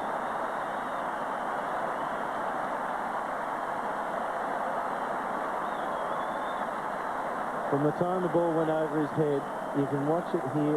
He actually knows right about now he's always going to get it. As soon as he felt where Jones was and bumped off him, we've got the player cam on here. We just watched the little bump from Carey's left shoulder on Jones here. Moves him backwards. There, and the ball sits up. He had a smile on his face, I reckon, a second before he actually took the ball. 4 goals to Wayne Carey. And a learning experience for Graham Pollock. They'll leave him on Carey, you would think. Wayne Carey has lifted in this third term. 3 goals for the quarter and 4 for the game. Cook looks a handball in Handler's direction. Can they get it out of the middle with a clean takeaway? McGregor to Tawney. Caught. Shamrock got the handball up to Hazelby inside 50. Medhurst. There's some clean hands. Notice too, it was the first time for just about the whole day that Medhurst has led at the ball carrier. Every other time he's gone away on angles or run directly away from the kicker and the ball flight. Good strong hands though. Two impressive things about that mark. Good The jump. elevation. And Matner showed us in the grand final of the Wizard Cup a couple of times. He's quick. 1 minute left in the third term. Trying to add some cosmetic surgery to the scoreboard, which for Fremantle fans does not look good, but he kicks the goal. Medhurst gets one.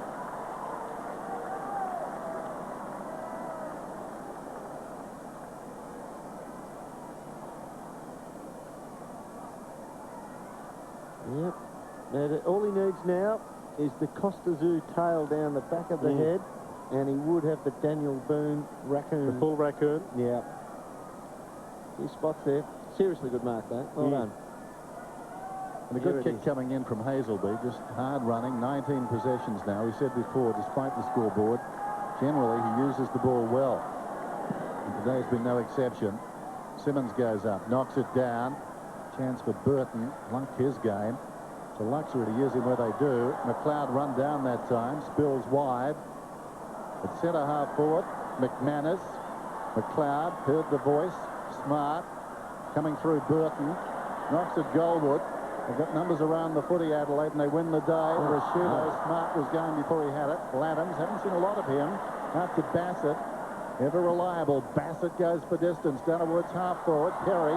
Brooks Hadwell under the ball. Carey. Can he get another one? He's a long way out. Turns. Bacon square. I like it off the boot. Just misses. Just misses. The breeze grabbed it over about the last 10 metres of its trip. He was going at number 5. What a comeback. And a quarter to go yet. Woods entrusted with the kick in. Woods apparently saying he put on 6 kilos over summer. Not too sure where he put it. Still looking very lean. I know where I put mine. Ball to the outer side. Good mark taken. And has he been paid at Pollack? No. Takes a great mark. And the ball taken off him. Double the score there. 56-point lead to the Adelaide Crows. And a shot after the side. Yes, it's a big kick, but he's just missed to the near side, and it counts. Most of the Dockers were going to the huddle. Instead of all getting back to fullback, they thought, oh, well, you can trap it. And another behind gets added to the score, and there's Peter Bell on screen. He'll try and get his team back together. And Mark Rashuto, obviously a very, very happy man at the moment, because Adelaide leads. They are in an unassailable position. Chris Connolly will try to do something, but what, we do not know. 17-10, 112, Fremantle, 8-9, 57.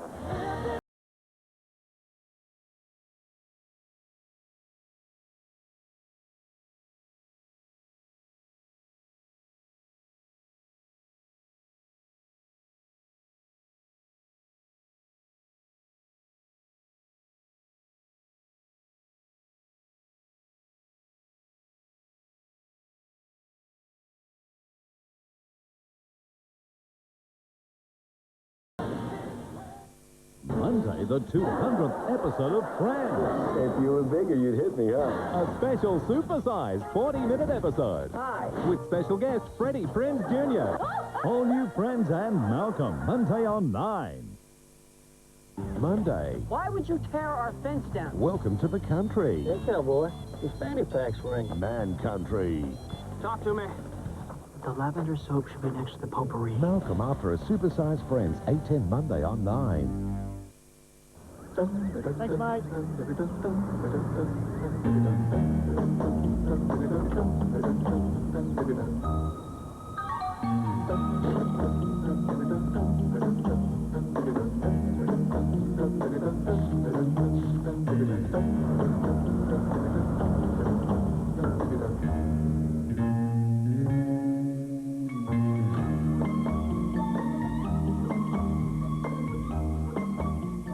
Here's a little ditty for you. Chill out, what you yelling for? Lay back, it's all been done before.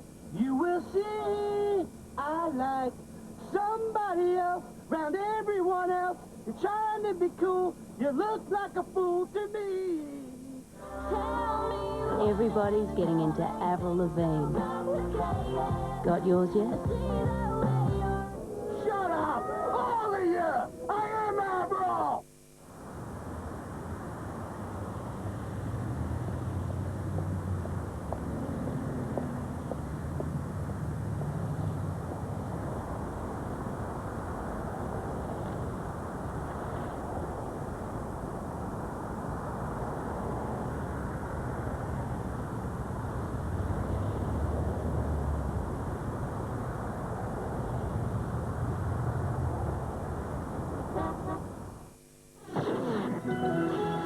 We're here to inform you about the benefits of Yakult. Microbiologist Dr. Conway is here to tell us how to identify a genuine probiotic product.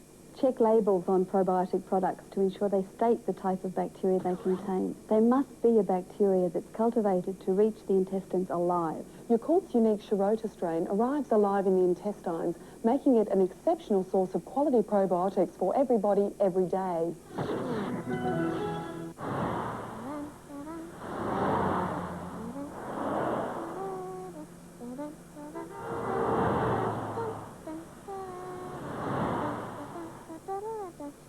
Until they're 10, kids should always hold hands with an adult to cross the road.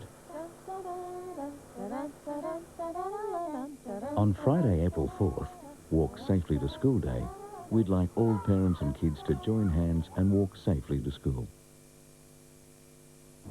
It's a boyfriend's worst nightmare. Do you have feelings for Brooke? I mean, I'd like to know that. I mean, what are your intentions? It's time to meet the parents when The Bachelor 2 continues 7:30 Tuesday on 9. Starting Monday on National 9 News, Crows coach Gary Ayres talking footy and much more. Insatiable appetite for winning. Each and every Monday, that's National 9 News at 6. This AFL coverage proudly brought to you by Holden Commodore, Primus Telecom and CA.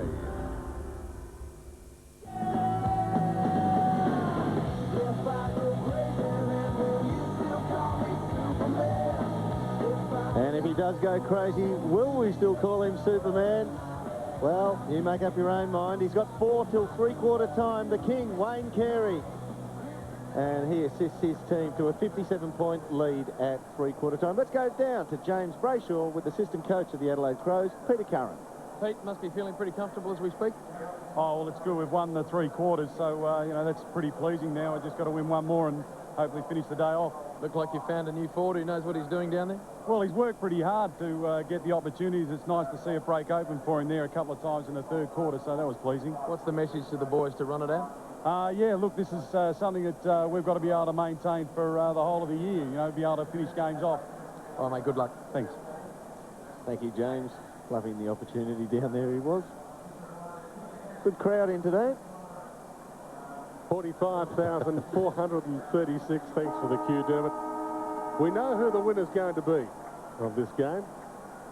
It all depends on what Fremantle can produce in this final term as to what we might be talking about at the end of it.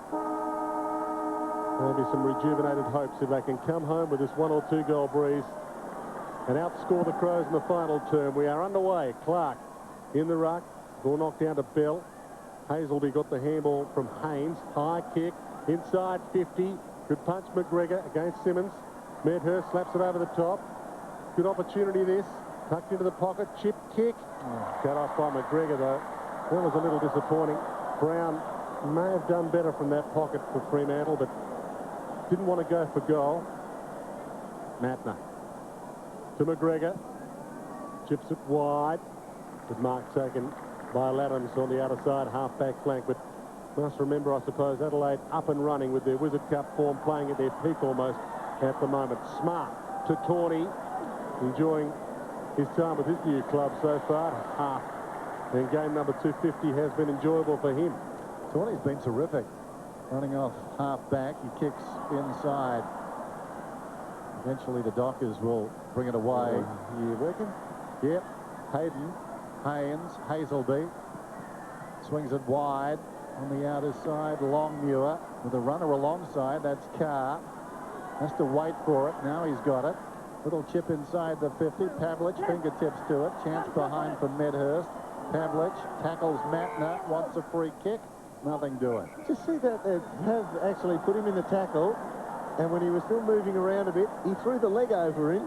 And it was almost like he put a wrestling move on him then. The Steiner recliner. Yeah, absolutely. The abdominal stretch. You're dating yourself. Yeah. There's a bounce in the pocket then. Rashudo. Been dating himself for a while, Billy. Clean takeaway towards the outer side. Bounces out of bounds, though, that kick from Rashudo. So they'll re-marshal on the outer side wing. They could have said he put him in the camel clutch. Ball about to be put back into play. It wasn't an arm wrestle for long this game.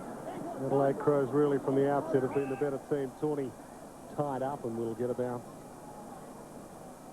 Simmons kicked the opening behind of the game to give the Dockers a 1-point lead in the early minutes, but all Adelaide since then. Bode. High kick to half forward. McLeod waits under it. Grover the fist. McLeod wins out beautifully. Rashudo. Stevens, plenty of options. Tawney, Rashudo, Smart. He can go for them from 50. Decides to go to Edwards from 40 metres out. Tyson Edwards kicks the goal. When did you last stop and think about your comprehensive car insurance? Does yours compare with Amy? Amy offers you the security of an agreed value for your car. And we reinstate your rating 1 for life if you've held it for the last 3 years and your insurer takes it away. Amy even offers a free skilled driver's course for your children under 25 if you're insured with us. You can expect more from Amy. Switch now. Lucky you're with Amy. 17 possessions now for Tyson Edwards. Always a dangerous player. Headland kicks down towards half forward. Storming up the ground, Pavlich. Arriving quickly, Bode. Wonderful balance. Bode feeds it back to Bassett. Clever hand pass. Found Smart. Ditto. This is Bode running around the outer side. Crosses the wing. Indecisive kick. Rashudo saw who was coming. It was a big man. Sandilands fell over. The earth moved. Now a chance. Clark steps over Haynes, gets a hand pass away. Burton, he was pushed in the back surely. No free kick. Edwards on the move, confronted by Hayden. Gets a hand pass back towards Laddams. Over the ball, McManus. Burton stood his ground, dragged off the kick. Well, it's tough in there. Hayden to Hazelby. Slips it away. Well done. Sandilands goes off a step. A big one. Drives it down towards half forward. Back goes Bassett. Pavlich is with him. Well played, Bassett. Ricochets off half. Suddenly Pavlich found himself in front. Still going. In from the angle, Haynes. Dragged down. Pavlich did well with strength. Bought some time for McManus. Runs inside the 50 and finishes well.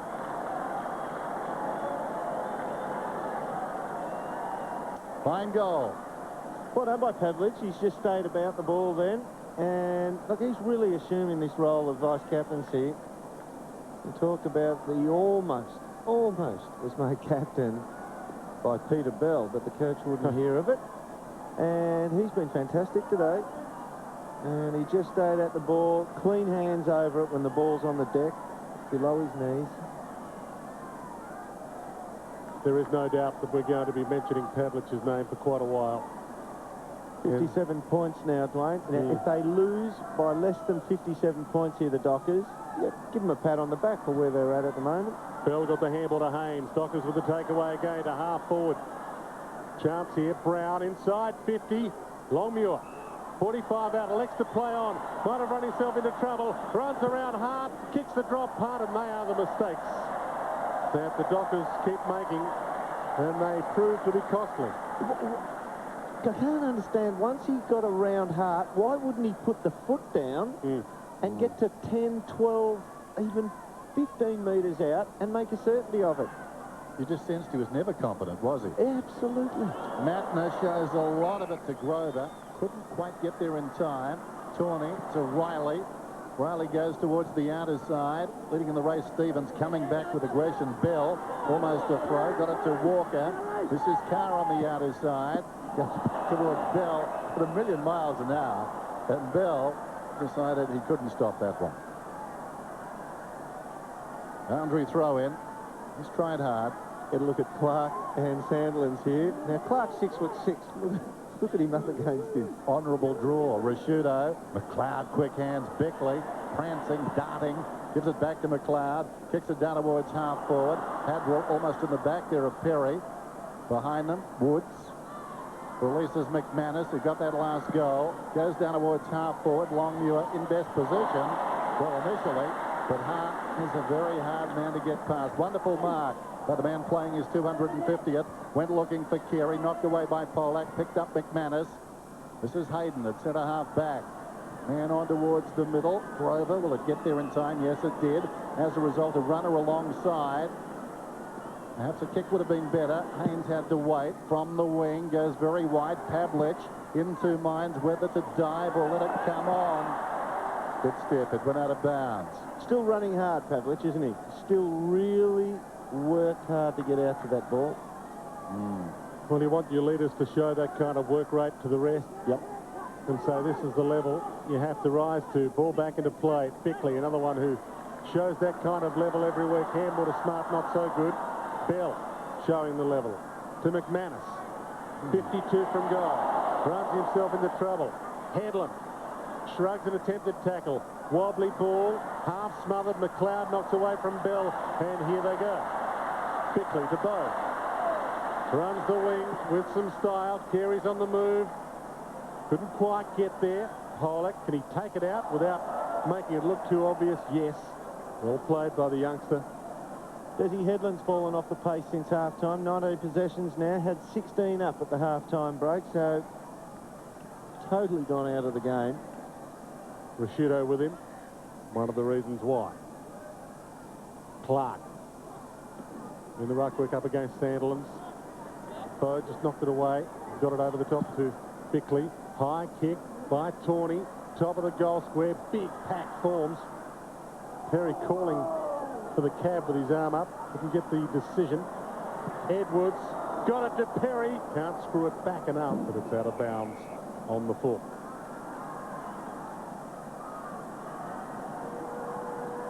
.119 plays 62. Polak to bring it back in. Eyeball with the man on the mark, Wayne Carey.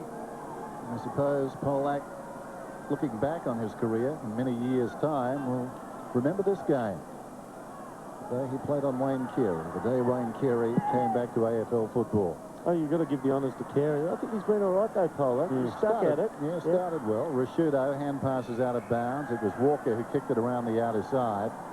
Chris Connolly, you're glad that he hasn't moved him, the kid? Absolutely. I mean, he's had a couple of wins in skirmishes in this last quarter, but you think that Carey's in autopilot at the moment, just cruising to the line. Ordering some jumper leads.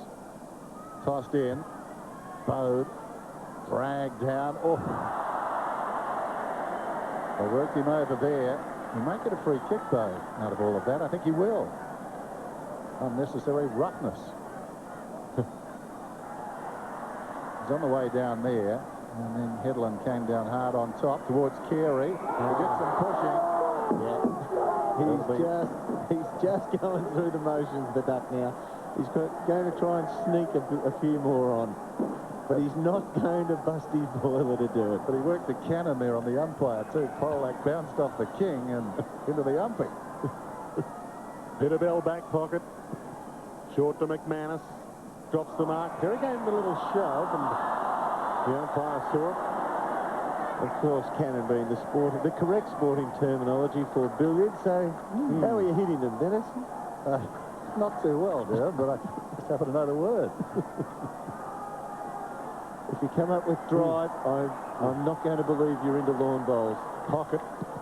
From the back pocket. High kick by McManus, Sandilands and Clark. Rashudo. Just shrugged and get away from me. Edwards. Riley. Smart.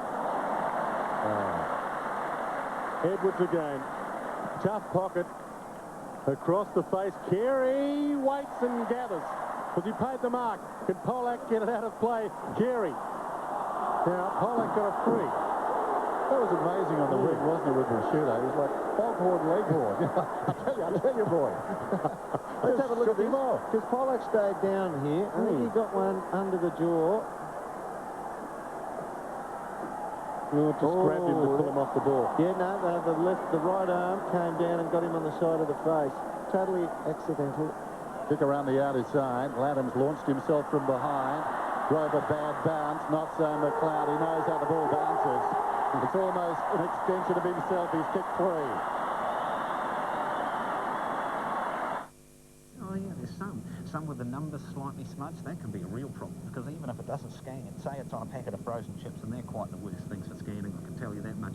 And then they have to put the number, and they get to a number, and it's slightly smudged. I mean, they have to call the manager sometimes in the supermarket. It can just lead to hours and hours, well, not hours, I'm exaggerating here, you know, minutes of complete turmoil in the supermarket. But then I take it back, and I put it in the book, and order is restored. And you know what I think if they could do?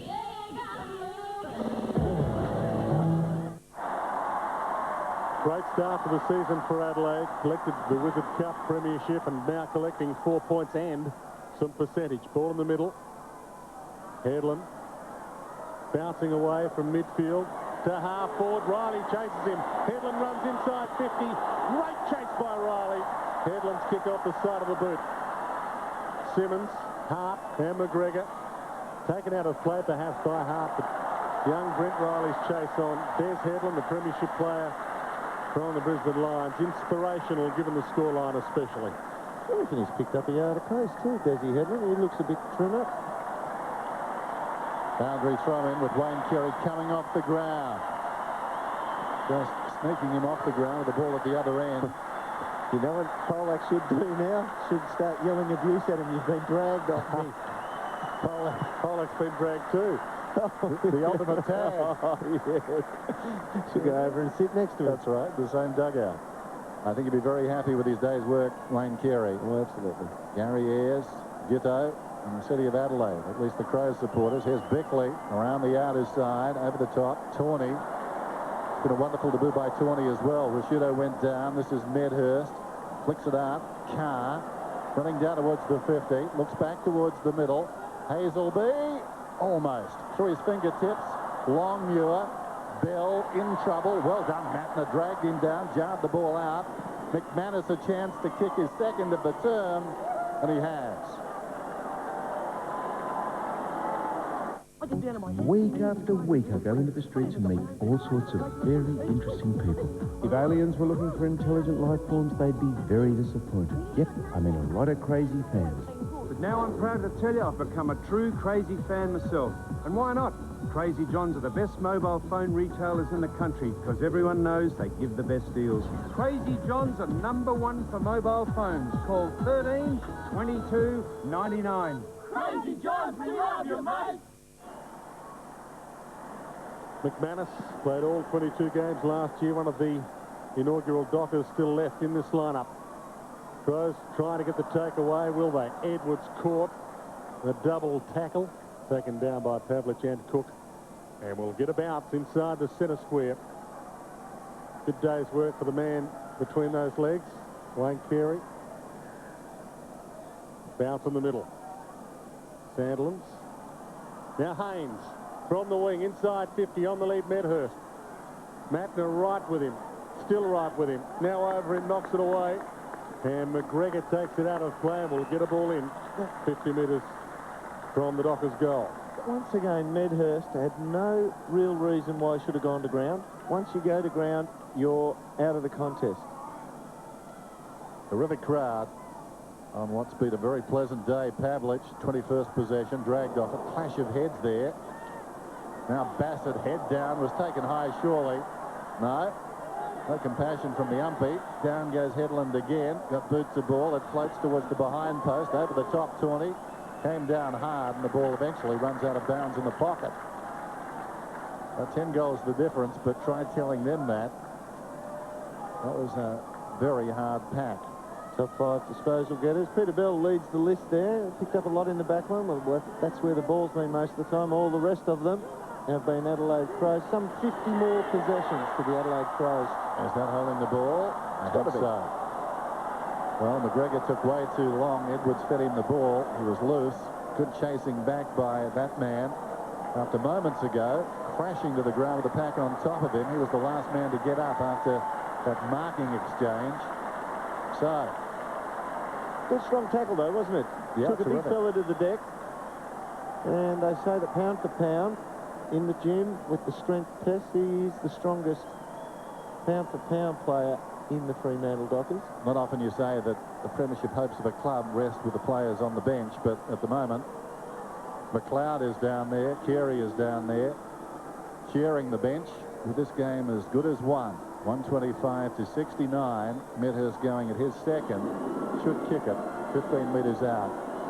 Directly in front. He's seen a fair bit of the footy. Hasn't finished too well. Hasn't marked too well. But he kicks the goal. The 11th for the Dockers. The energy market's getting tough. Things are changing. We need an edge. Well, let's look at the options.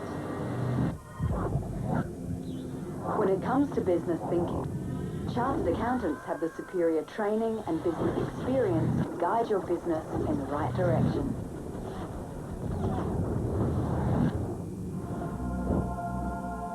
When would you like to start? Start right now.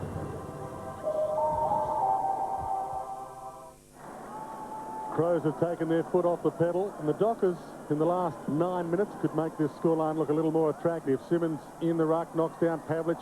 He just catches Tawney a little high. Umpire said no, he grabbed him by the collar. Not too high. Bell to Hazelby. Smart comes at him. John Cock was there as well, couldn't trap it. Ball still in dispute. McManus too far out to score. John Cock, did he get him high? No. Smart got a hand in the way. Edwards showed Haynes the ball. Cook comes up with a Pavlich. He's kicked a couple of miracles. Goes to full forward. Ball to the back of the pack. And Medhurst just couldn't get his boot on it. Behind. They'll break this side. Bassett. Whoa! Surely that's not... No, with you. Surely that is not a free kick because he hasn't attempted to kick it. Well, it surely wasn't up, was it? Surely it is. I reckon he's forced Gavin Dorr into thinking that way by making out it was a cliff he was about to fall over. Sandilands knocks it down. Bell's got it. Throws it on the boot. I'll compete about 5 metres out. Sandilands stood his ground. Now he'll be wiser. Bassett after that last exchange.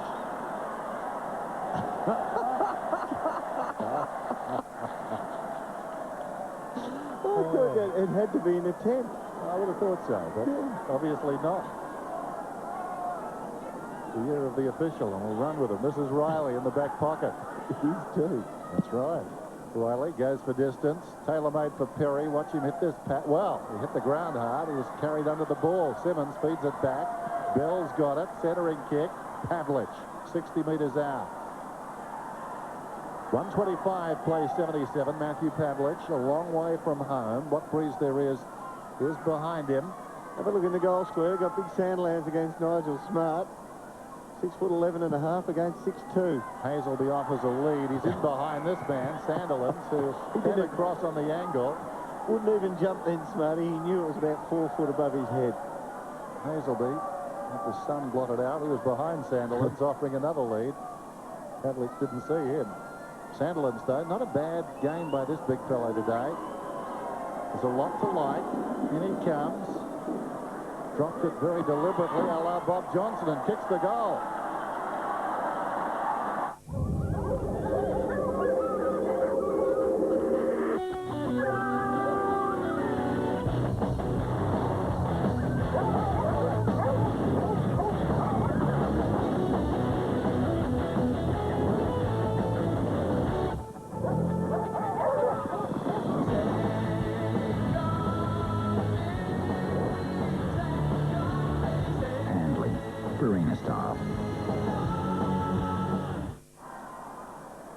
Aaron Sandilands, who kicked his first goal in AFL football. He's a big man too, McGregor, and have a look at the difference there.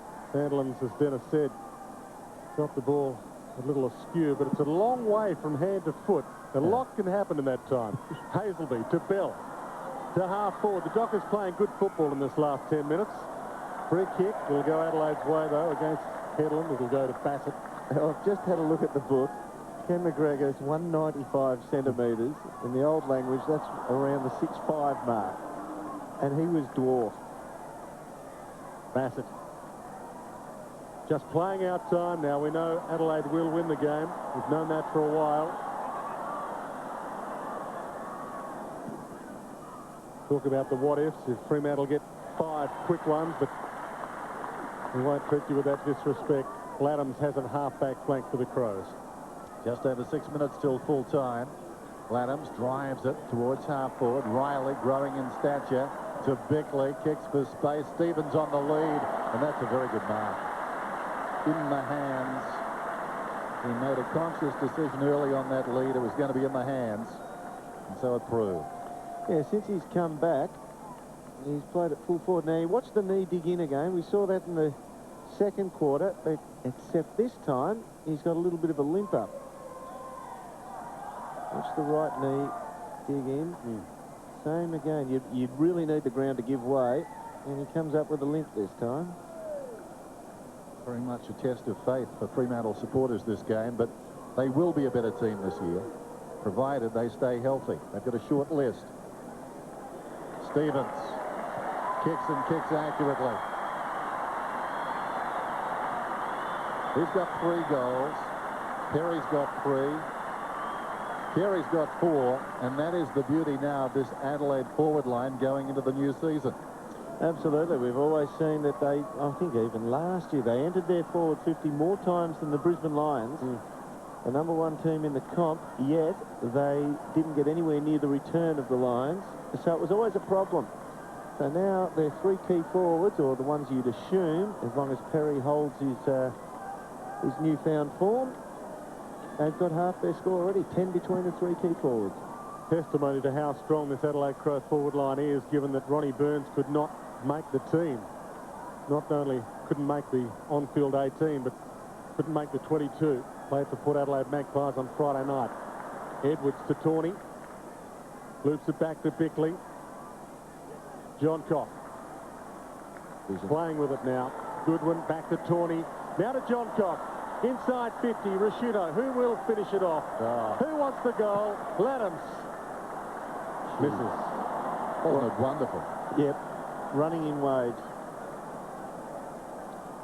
And what about Jason Tawney? 26 possessions. Everybody said that they came out on the wrong end of that in terms of the swap with Kane Johnson going to the Tigers. Well, in terms of reputations, perhaps. But Tawney, 7th and the best and fairest for the Tigers last season. One of my favourite players. He can really do a lot of things on the footy field. John Cock, bowed, in trouble. Feeds it back to John Cock. Taking a full revolution there by Woods. Rashudo had it, lost it. Cook in trouble. Appeared to drop it. Picked up by Perry. Goes back to John Cock. No easy possessions in there.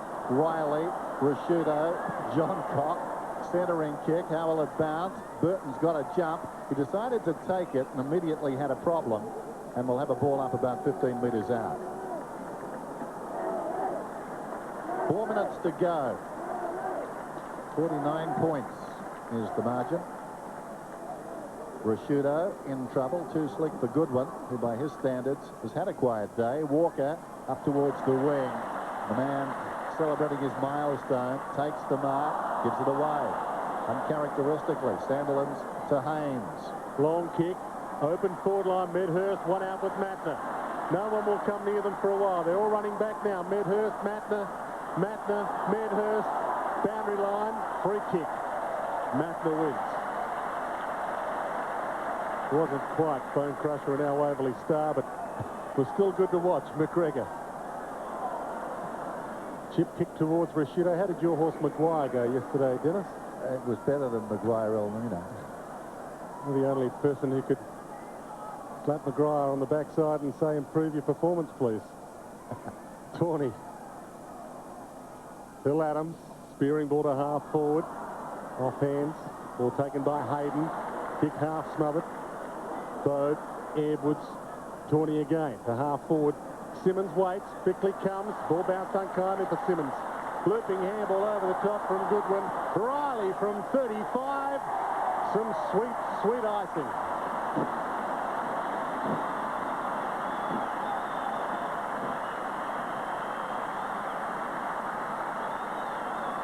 $55 points. It's convincing. But they always were from about the 10-minute mark today. It's a good kid, isn't he? Yes, looks very good. He's composed, though. Whenever he's confronted, he's composed, and we saw that in the night grand final. His mum, Carolyn, will be very pleased. She was very nervous before the game. He's been terrific. Player of enormous talent, obviously. Back in the middle, dying minutes of this one. Biglands and Simmons, one down by Simmons. Hazelby to Headland, kicks towards half forward. Shammer wants to go. Centering kick. Medhurst on the lead, takes the mark. It's about 35 metres out. He does look better when he runs at the ball kicker or leads up the ground, Medhurst, and it's a big fault of a lot of forwards. I think if I run away and try and backdoor my opponent, get a nice little easy one over the back, it won't take too much out of me. So that happens about once every 3 or 4 weeks in league footy. You've got to do the hard work running at the ball carrier. Interesting role change for him today. Normally he's alongside Crode or Longmuir, so it's taken him a while to find his feet. He's become very much the leading forward in their operation today. He goes from 40, and that's a pretty good return on a dark day. And he kicks his 3rd goal. 3rd goal from 11 possessions there for Paul Medhurst. Quite critical of him, the fact that he doesn't keep his feet. Now, this isn't a bad kick by young Shammer. Out in front, allows him to run into it. But well done by Medhurst as well, to actually go to the fat side of the ground, find a bit of space. That's the good news and the bad news, though, Derm, isn't it? Because had he held his marks today, could have quite easily finished with 5, 6. Absolutely, yeah, absolutely. And especially a couple early. Yep. When the Adelaide Crows simply stole the game. Bounce, unkind to Simmons, kind to Clark. Got it to John Cock, down to Goodwin, to half forward. big fly. Manus couldn't bring the ball down with him. Here's Johncock. Got the position in the middle, ran to 50, got tripped, will have a shot. He came off the ground in the first half, but until he came off, I thought he was just about the best man. I tell you what, he's tripped himself. Yep, the old three-card trick, as Louis Richards would call it.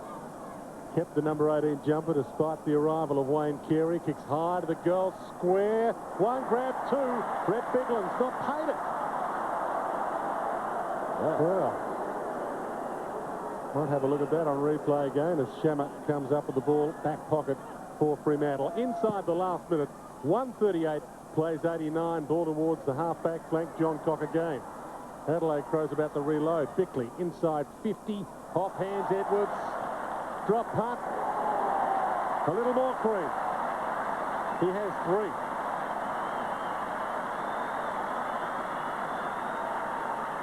Push it back out to a 55-point lead with less than a minute to go. They're just going through the motions now.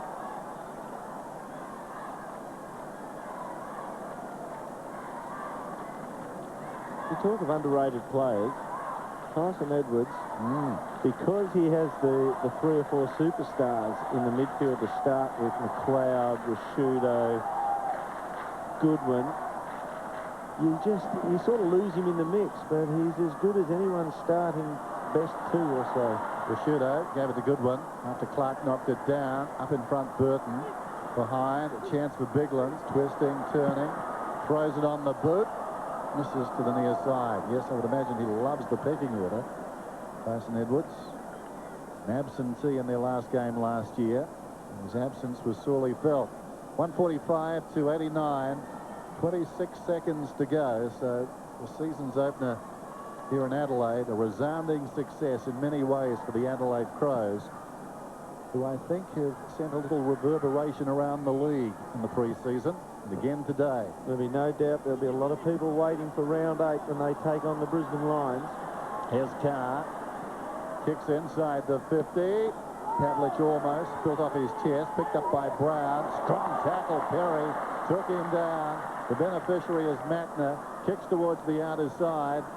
Dying seconds. Wait for the siren.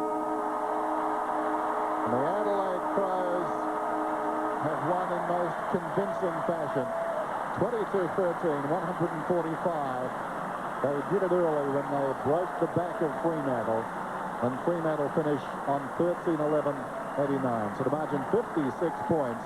They led by 28 at quarter time, and they've proceeded to double that. 22-13, 13-11 at Amy Stadium. A big return from their forwards there. Wayne Carey finished with 4. Ian Perry got his 3. Interesting, too, Dermot, that Wayne Carey ran across and found young Polak, and that's terrific to see, and shook his hand. Yep, and I'll just wonder whether James Brayshaw can tag Wayne Carey. He's making a line for him. I don't think that... There we go. He was no name dropper before. He avoided the name, didn't he, James? Absolutely. But he was very good today, Wayne Carey.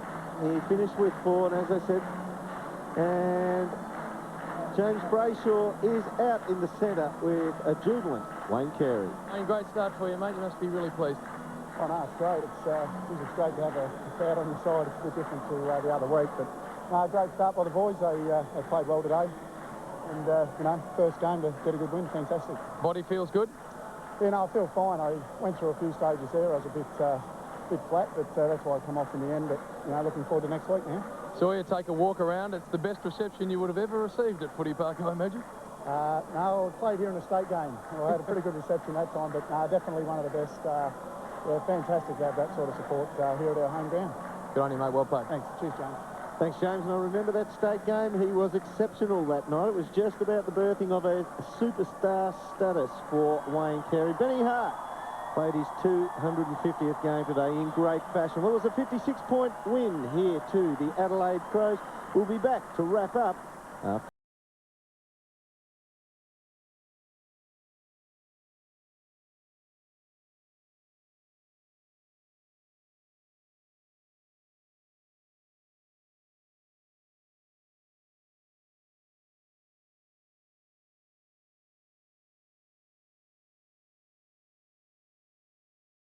probing the cause of yesterday's fatal helicopter crash.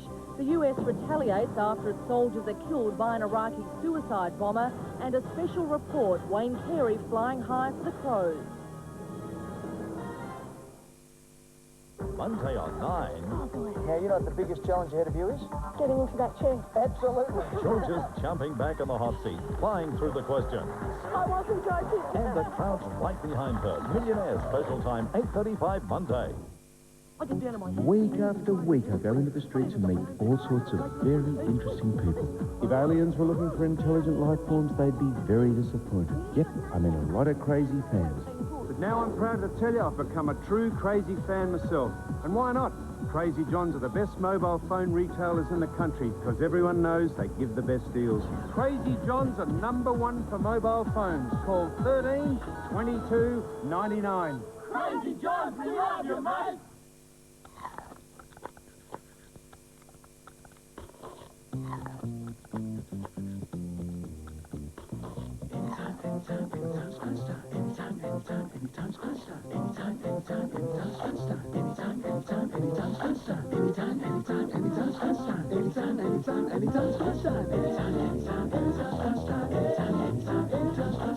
Now's the time for New Season Gala.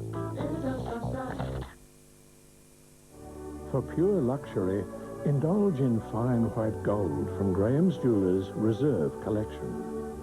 Like this spectacular white gold necklet with 11 carats of diamonds.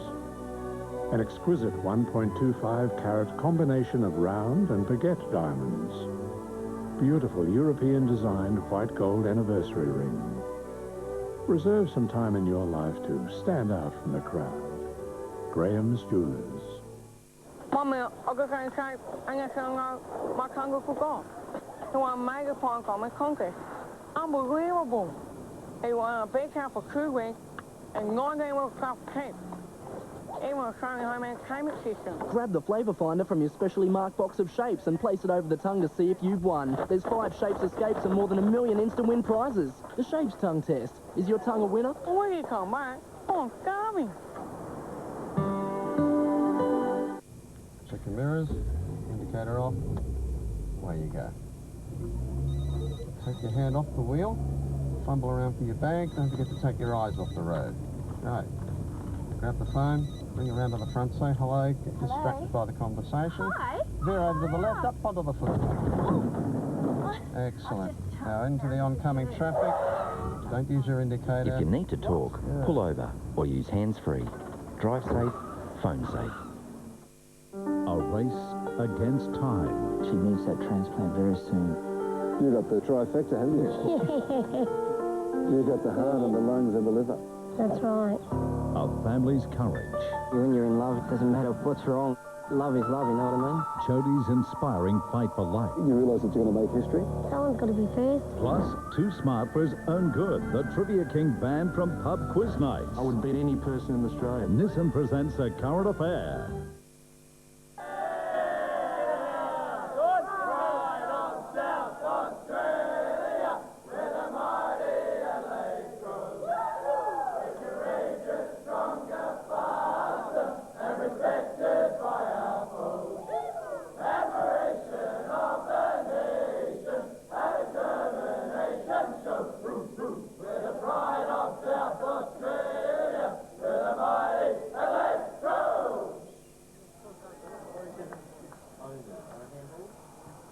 Point win to the Adelaide Crows here at Amy Stadium. 22-13, 145 to 13-11, 89. The Fremantle Dockers going down pretty easy in the end.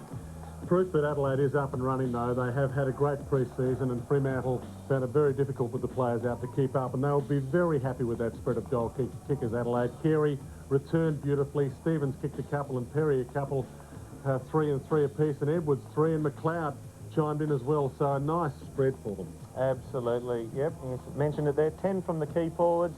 Benny Hart played his 250th game today. Didn't get big stats, only 7 possessions, but I reckon he loved every minute of the afternoon.